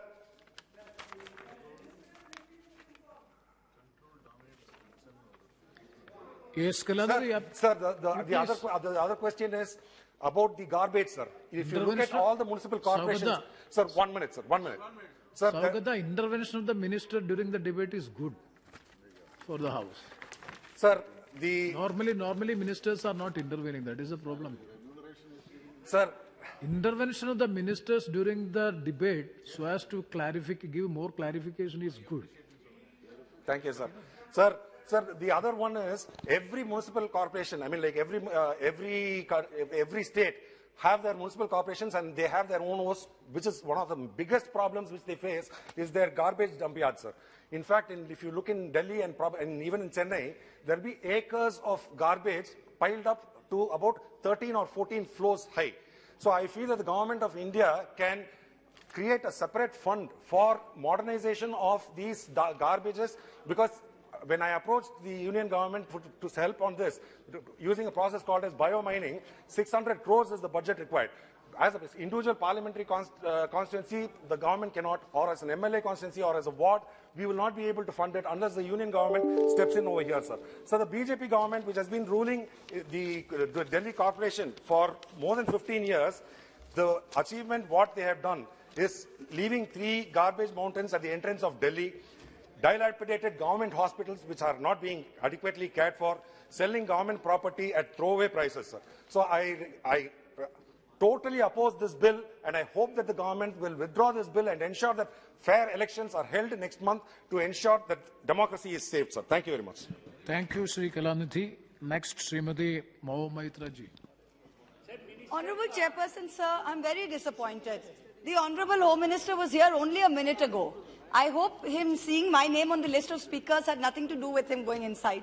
I hope he's listening wherever he is. 2 ministers are there. Yes, but I'm talking about the Home Minister. I'm very disappointed he's gone. Doesn't matter, sir. I'm only disappointed. No problem, sir. I'm very happy you're here. I'm only disappointed. I don't know why he ran away, but okay. एक रोज अपनी रूह से पूछा कि दिल्ली क्या है. Sir, let me finish, sir, please. एक रोज अपनी रूह से पूछा कि दिल्ली क्या है. तो यूं जवाब में कह गई, ये दुनिया मानो जिस्म है और दिल्ली उसकी जान.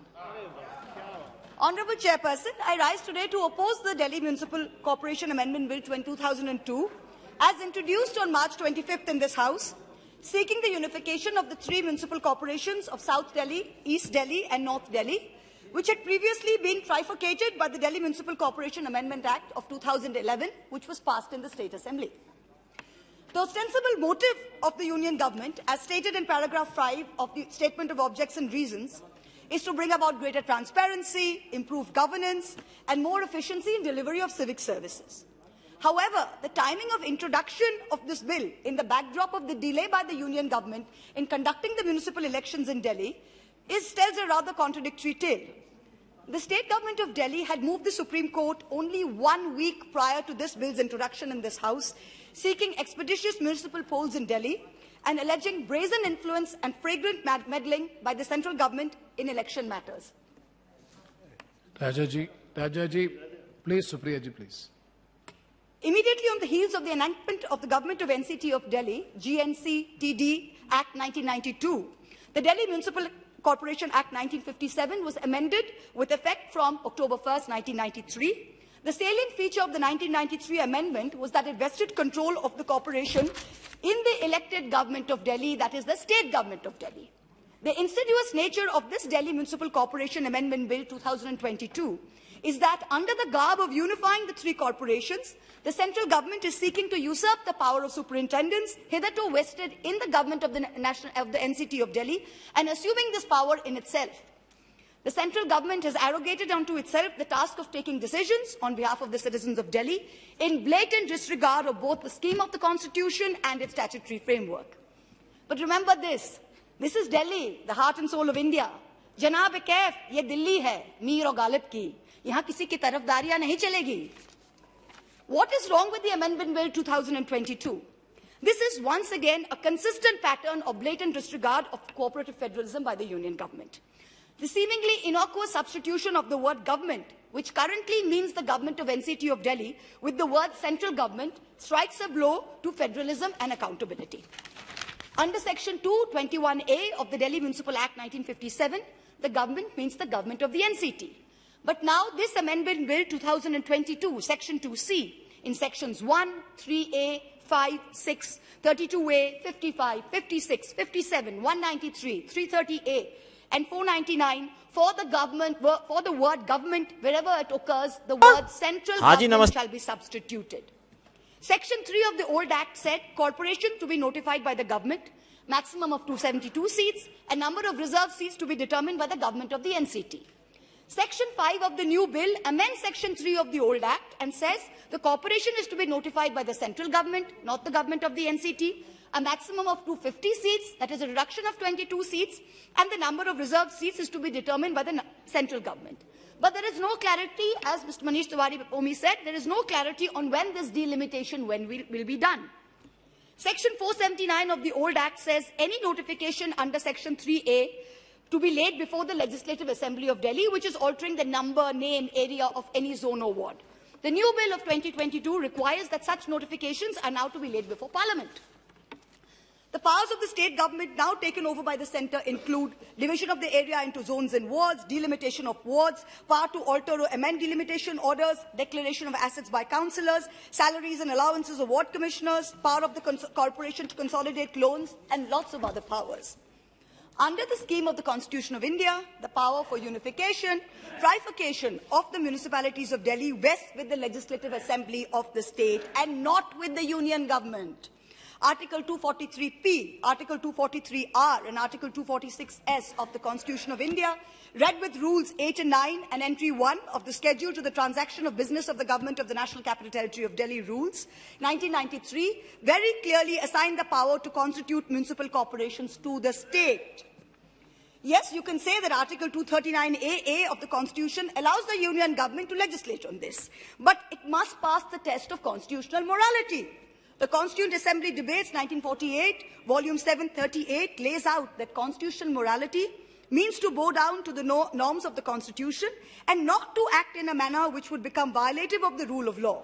The central government, in bringing this bill, is in clear breach of constitutional morality. In addition, this bill is in violation of Article 243U of the Constitution of India vis-à-vis the delay in conducting municipal polls in Delhi. The polls were supposed to be in April 22. The State Election Commission had come out and even said that they would be on track when suddenly this bill was brought in. Article 243U deals with the duration of municipality and says clearly that any election to constitute a municipality shall be completed before the expiry of its duration specified in Clause 1. It is a classic example of the hypocrisy of the ruling party and of the central government that after years of crying crocodile tears for the lack of statehood for Delhi, Today, the same party, the same rulers seek to do away with the last vestiges of autonomy for Delhi citizens and for its state assembly. Let us examine the timeline. 1996, BJP's election manifesto, full statehood for Delhi. 1998, under Madan Lal Khurana, the former Delhi CM, the BJP raised the pitch for full statehood for Delhi. 1998, BJP's election manifesto, one of the proposed constitutional reforms was full statehood to Delhi, along with the abrogation of Article 370 and separate states for Chhattisgarh and Uttaranchal. 1999, BJP's election manifesto for the Lok Sabha elections, full statehood to Delhi. 2003, the State of Delhi Bill, introduced by the BJP-led NDA government under Prime Minister Vajpayee, Deputy Prime Minister Banerjee, sent to Shri Pranab Mukherjee, who was then head of the Standing Committee for Home Affairs, for consideration. June 2013, the BJP supported full statehood for Delhi in the political resolution accepted by the party at its two-day national executive meeting in Goa, when the Delhi BJP president was Vijay Goel. 2014, BJP's vision document referred to full statehood for Delhi. Please note the about turn today. There are some holy men in the ruling party who say that they cannot tell a lie. There are some unholy men who seem to not be able to tell the truth. But the majority seem not to be able to tell the difference between the lie and the truth. That is a sorry situation today. Let us examine the allocation of funds to Delhi. The collection of direct taxes from Delhi alone in 2009-10 was 13,500 crores, and in 2021 was 70,800 crores. Despite a five-fold increase in the collection of direct taxes alone in Delhi over this period, disbursement from the Union Government to the GNCT of Delhi remains pegged from the year 2002 at only 325 crores. All the other states get enhanced share in central taxes, not Delhi. The 15th Finance Commission allocated grant in aid of rupees 4,36,300 crores for local bodies for the award period 2021-26, the 5-year period. But as per this, the GNCT of Delhi, the local bodies of Delhi, were omitted on the principle that only states are covered under this award scheme and Delhi is a union territory. The centre has frozen the allocation of direct taxes to Delhi at 323 crores for more than a decade, whereas more than 40% of direct tax is contributed by Delhi alone. When it comes to funds, all other municipal corporations receive grants in terms of the Central Finance Commission recommendations, but Delhi is denied on the faulty excuse of it being a union territory.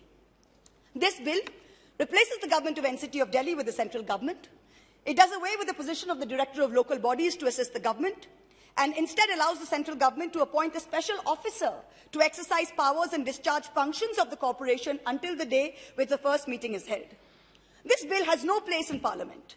The State Assembly of Delhi alone is the competent authority to legislate on this matter.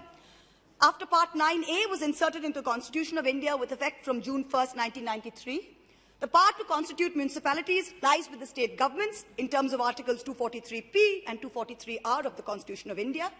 Secondly, as per Article 246, read with the 7th Schedule, Entry 5 of the state list, powers to constitute municipal corporations is with the state. Now, I ask you this question. Modi hai to mumkin hai. We accept it. You have just won 4 states. No problem. Go ahead, call the elections in Delhi, win the state, call the municipal elections, win the municipal elections, and then bring this to the State Assembly. Who's stopping you? Nobody is stopping you. Do it the right way. Don't do it by the back door. You don't have the competence to legislate on this. Only the State Assembly can do this.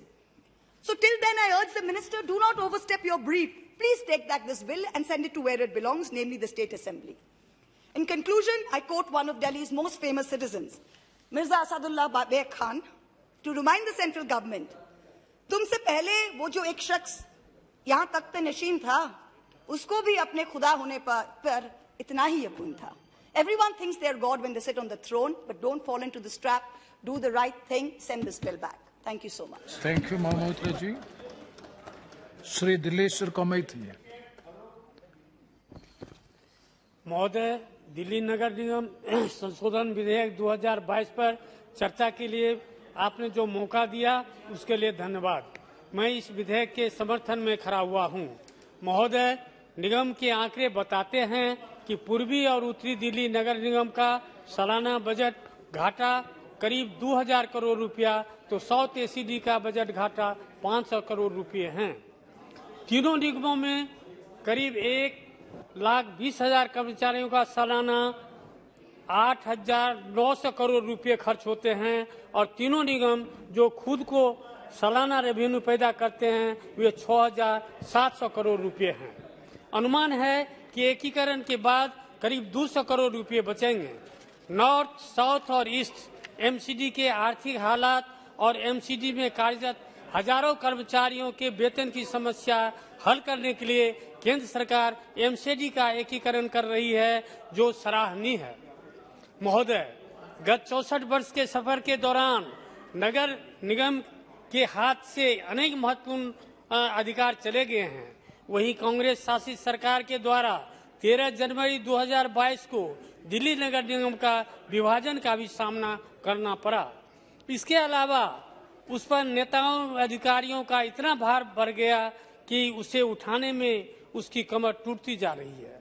वर्ष 1958 के दौरान 11 स्थानीय निकायों और एक दिल्ली जिला board का विलय करके नगर निगम का गठन किया गया था। उस समय नगर निगम के पास बिजली, पानी, डीटीसी, अग्निशमन जैसे महत्वपूर्ण विभाग थे। महोदय, वर्ष 2012 में नगर निगम को 3 हिस्सों में बांट दिया गया और उसके पास गली नलियों का निर्माण कराने के साथ साथ सफाई व्यवस्था का कार्य ही मुख्य तौर पर बचा। इसके अलावा शिक्षा के नाम पर उसके पास प्राथमिक शिक्षा ही बची हुई है और स्वास्थ्य सुविधा उपलब्ध कराने के लिए डिस्पेंसरी और कुछ अस्पताल हैं। एक होने से नगर निगम के अधिकार और आर्थिक स्थिति भी मजबूत होगी। इससे निगम की कार्य क्षमता बढ़ेगी। उम्मीद है कि सुविधाएं बेहतर होगी और इसका फायदा आम लोगों को मिलेगा। महोदय, इस विधेयक से नगर निगम को भी राजस्व के मामले में केंद्र एवं दिल्ली सरकार पर निर्भर नहीं रहना पड़ेगा। नगर निगम को प्रतिवर्ष करीब 12,000 करोड़ रुपए राजस्व के तौर पर प्राप्त होने की संभावना रहेगी, जबकि उसका खर्च 10,000 करोड़ रुपए तक होने का अनुमान है, क्योंकि नगर निगम का मुख्यालय होगा और तमाम विभागों में प्रमुख अधिकारियों के साथ साथ अन्य अधिकारियों की संख्या कम होगी। एकीकरण एमसीडी से अलग अलग डिपार्टमेंट हेड के वेतन और उनके भत्ते में बचत होगी। वर्तमान में 3 एमसीडी के 3 कमिश्नर हैं। एमसीडी में जो अलग अलग 36 डिपार्टमेंट हैं, उनमें 108 हेड ऑफ डिपार्टमेंट है।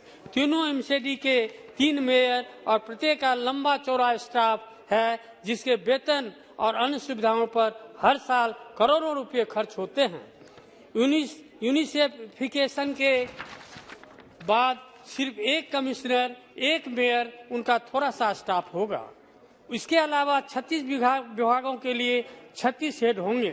ऐसे में हर साल करीब 200 करोड़ रुपए जो इनके वेतन और भत्तों पर खर्च होता है, उसमें बचत होगी। कर्मचारियों के बकाया वेतन की जो समस्या कुछ सालों से है, वो लगभग खत्म हो जाएगी। इसके अलावा दिल्ली में करीब 2 करोड़ लोगों को समान रूप से किसी जन कल्याणकारी योजनाओं का लाभ होगा। इसके अलावा सिटीजन सर्विसेज भी बेहतर होंगे। स्वास्थ्य सेवाएं जो अस्थिर है, वो बेहतर हो जाएगी। महोदय, केंद्र सरकार दिल्ली को एक बेहतरीन नगर निगम देने जा रही है। एकीकरण के कारण देश की राजधानी को एक मजबूत नगर निगम मिलेगा। फिजूल खर्ची पर लगाम लगेगी और जनता तक नागरिक सुविधाएं सुलभ तरीके से पहुंचेगी। मैं इस बिल का समर्थन करता हूं। बहुत बहुत धन्यवाद। बहुत धन्यवाद। लाभ Krishna ji. Thank you, sir. Thanks for giving me the opportunity to speak on this. This is the second time we are redrawing the maps in the last 3 years. The first time was, at least while I'm here, the first time was when a state of Jammu and Kashmir was trifurcated into 3 different union territories, and now 3 municipalities are trying to be unified and brought under one municipality. So it is Amit Shah's habit to change maps. So, coming to the reasons quoted for this bill, the number one reason was the trifurcation of erstwhile Municipal Corporation of Delhi was very unscientifically done, and a prosperous South Delhi Municipal Corporation with a minimum population and had greater resources, while East Municipal Corporation with sparse resources has maximum population. That was one of the reasons that has been given. Even the minister has, honorable minister has mentioned that. And the second reason that they mentioned was this bill will remove bottlenecks in the delivery of public services and welfare. And the third reason that they given was issues like pending salaries and civic projects stuck in the financial limbo will be completed. These are the reasons that the minister has given, and those are reasons mentioned in the bill as well. But when we go through all these things, I can only draw parallels with what happened to Andhra Pradesh. When I read the words unscientific bifurcation and all those things, because we were also, in 2014, Andhra Pradesh, state of Andhra Pradesh has been unscientifically bifurcated. Hyderabad, which has the higher revenues, and a capital city of Hyderabad has gone to a new state that has been formed, which has never happened, but only for Hyderabad has happened, and we as Andhra Pradesh was left with no capital at the same time. Promises made to Andhra Pradesh in the AP Reorganization Act as well is not fulfilled as of now, even though it has to be fulfilled in the 10 years. And issues like revenue deficit and national projects like Polavaram are moving at a very snail's pace. So if the government, if the union government believes a wrong has been committed on Delhi, and this bill will correct all of that, and why not? If the same logic apply, why not that same logic doesn't apply for Andhra Pradesh as well?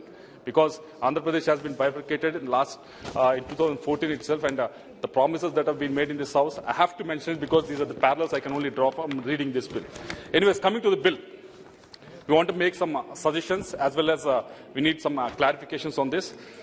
Suggestion number one, division of power at 3 tiers of government is not only an important exercise in transparency, it is necessary to prevent the concentration of power at the top and bring democracy to the grassroots. That's what our forefathers have mentioned many times about it, how we should strengthen the democracy at the grassroots level. So I suggest the union government to introspect if this bill is achieving that and upholding the federal structure of the country. Suggestion number 2, with this bill, union government wants to discharge functions such as division of area of corporators into zones and wards, delimitation of wards, matters such as salary and allowances. These powers are with the state government till now. And my esteemed colleagues have also mentioned about this earlier on. I'm sure this move was made by the union government after a lot of serious consideration. If they could disclose that the reasoning behind this, it would be helpful for the people to understand lead up to such a drastic step. Because my friends from otherwise, my friends from Mumbai or Chennai or other cities from Kolkata and all, they are really worried because next they may think about implementing the same thing in their own in the other municipal corporations as well. So if we can give the reasons behind it. Have the constitutional power. We can do it only for Delhi, not for Calcutta. We will see about that, but if they can give the clarifications regarding to that, it will be very helpful, and so that they'll be at ease, sir. And coming to the clarifications. Clarification number 1, land holding urban bodies such as Delhi Development Authority, the new Municipal Council, New Delhi Municipal Council and Delhi Cantonment are already under the central government, and this amendment might bring parallel body in Delhi, further complicating and creating a lot of confusion. I request the government to clarify on this issue. And clarification number 2, this bill adds a new position regarding a special officer, which has been mentioned by Kalanidhi as well. This special officer will exercise powers of corporation until first meeting of corporation is held after the commencement of this bill. So the clarity we need is whether this special officer will be appointed in consultation with the state government or not. If he is appointed, until when his term is there. So we need these clarifications from your side. So I request the government to clarify on these two, sir. And I keep repeating myself that the BJP has the best mechanism to get the unfiltered feedback from the ground.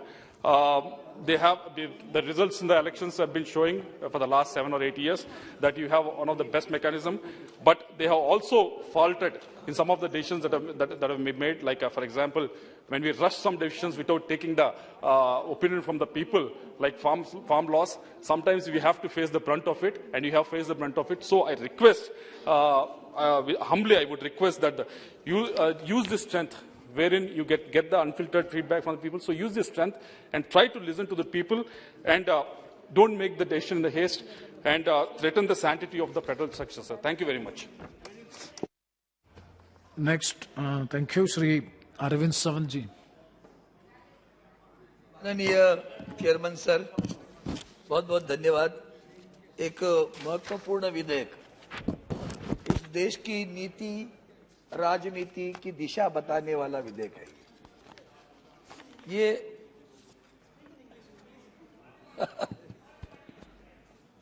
Delhi municipal corporation amendment bill 2022, अब ये राजनीति है या सामाजिक नीति है?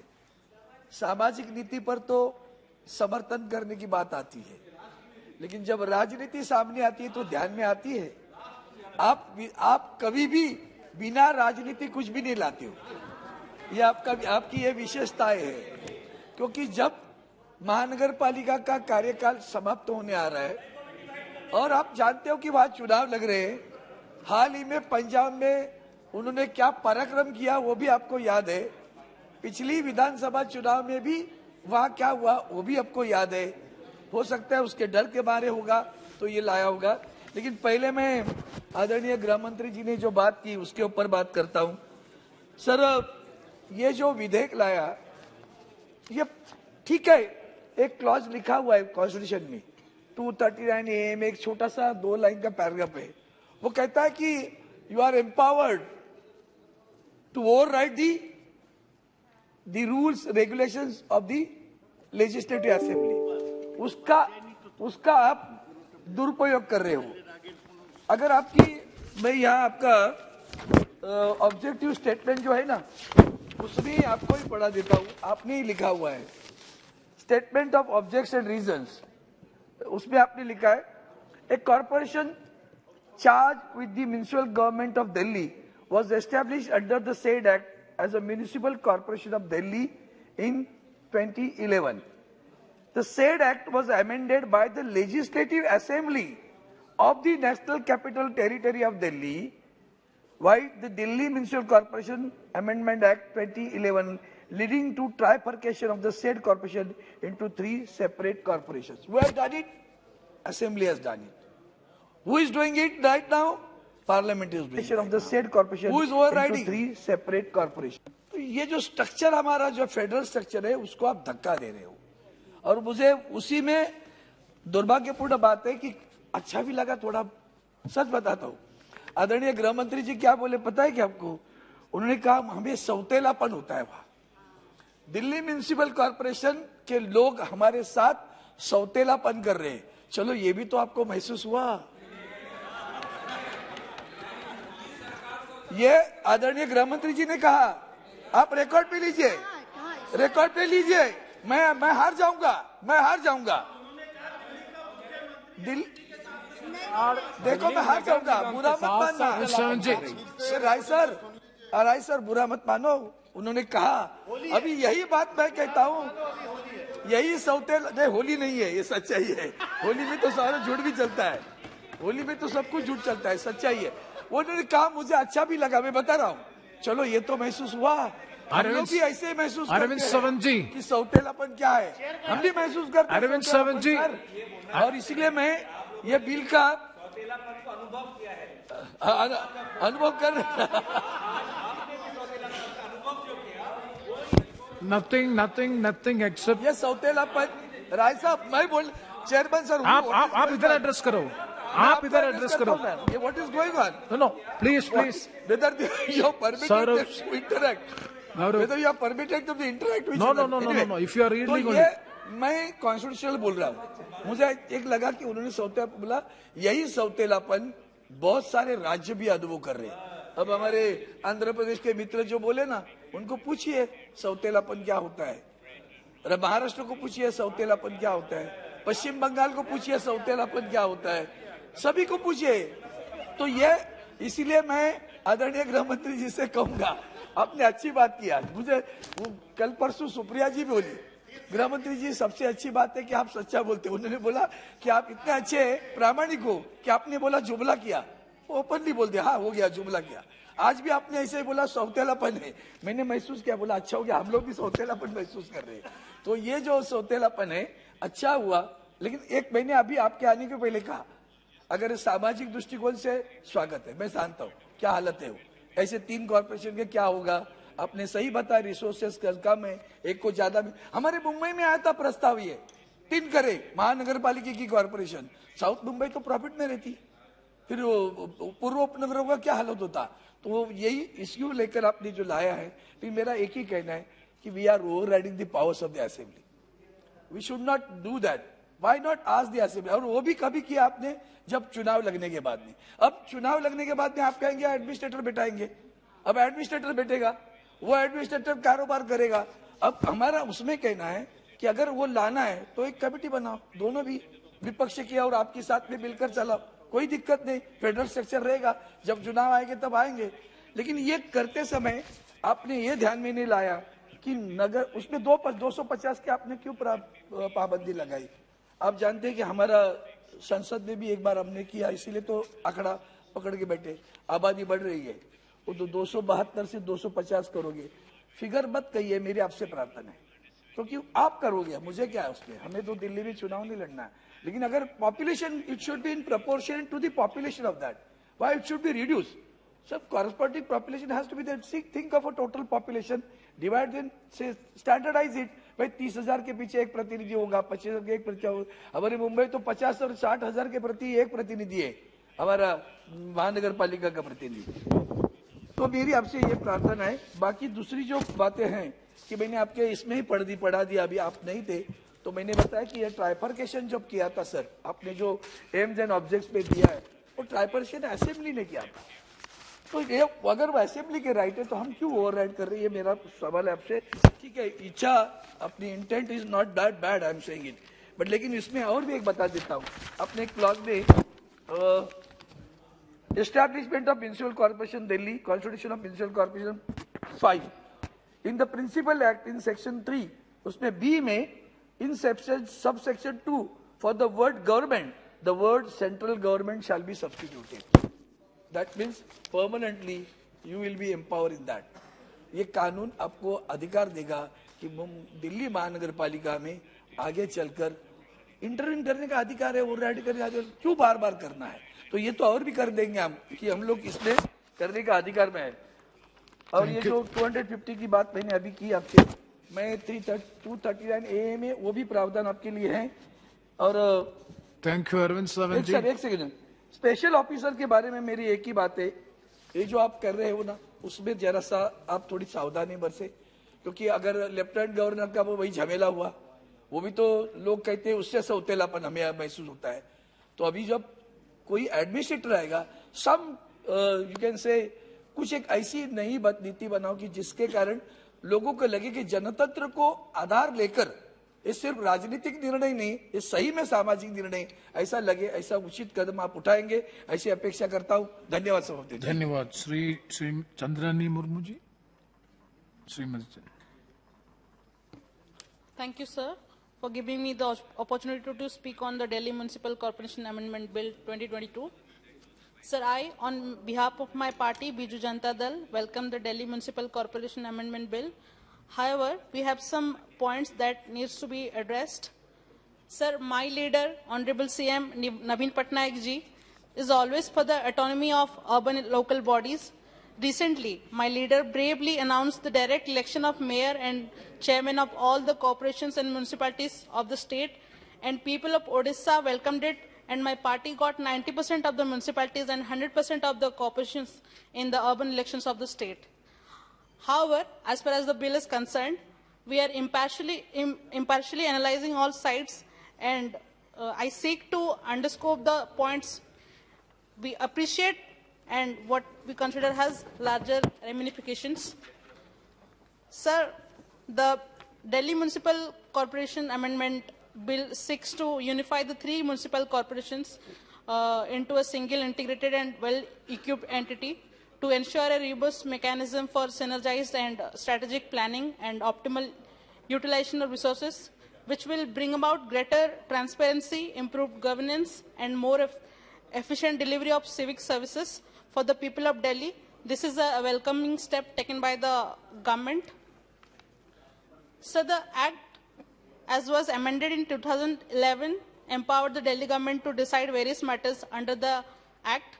These included total numbers of seats of councillors and number of seats reserved for members of the scheduled caste, division of the area of corporations into zones and wards, delimitation of wards, matters such as salary and allowances and leave of absence of the commissioner, etc. Similarly, the Act mandated that the commissioner would exercise his powers regarding building regulations under the general superintendence and directions of Delhi government. The bill instead empowers the central government to decide these matters. So the Act provides that the number of seats in the three corporations taken together should not be more than 272. The 14th schedule to the Act specifies 272 wards across the three corporations. The bill states that the total number of seats in the new corporation should not be more than 250. Sir, reducing the number of seats means a new delimitation exercise will have to be conducted, which experts say will take at least 3 months, but is more likely to take much longer, which means the municipal elections would be delayed further. The previous delimitation, which had been taken place before the 2017 MCD election, had taken approximately 18 months. It is also noteworthy that unlike the previous bill that clearly specified which year's census should be used to carry out the delimitation exercise, the current bill is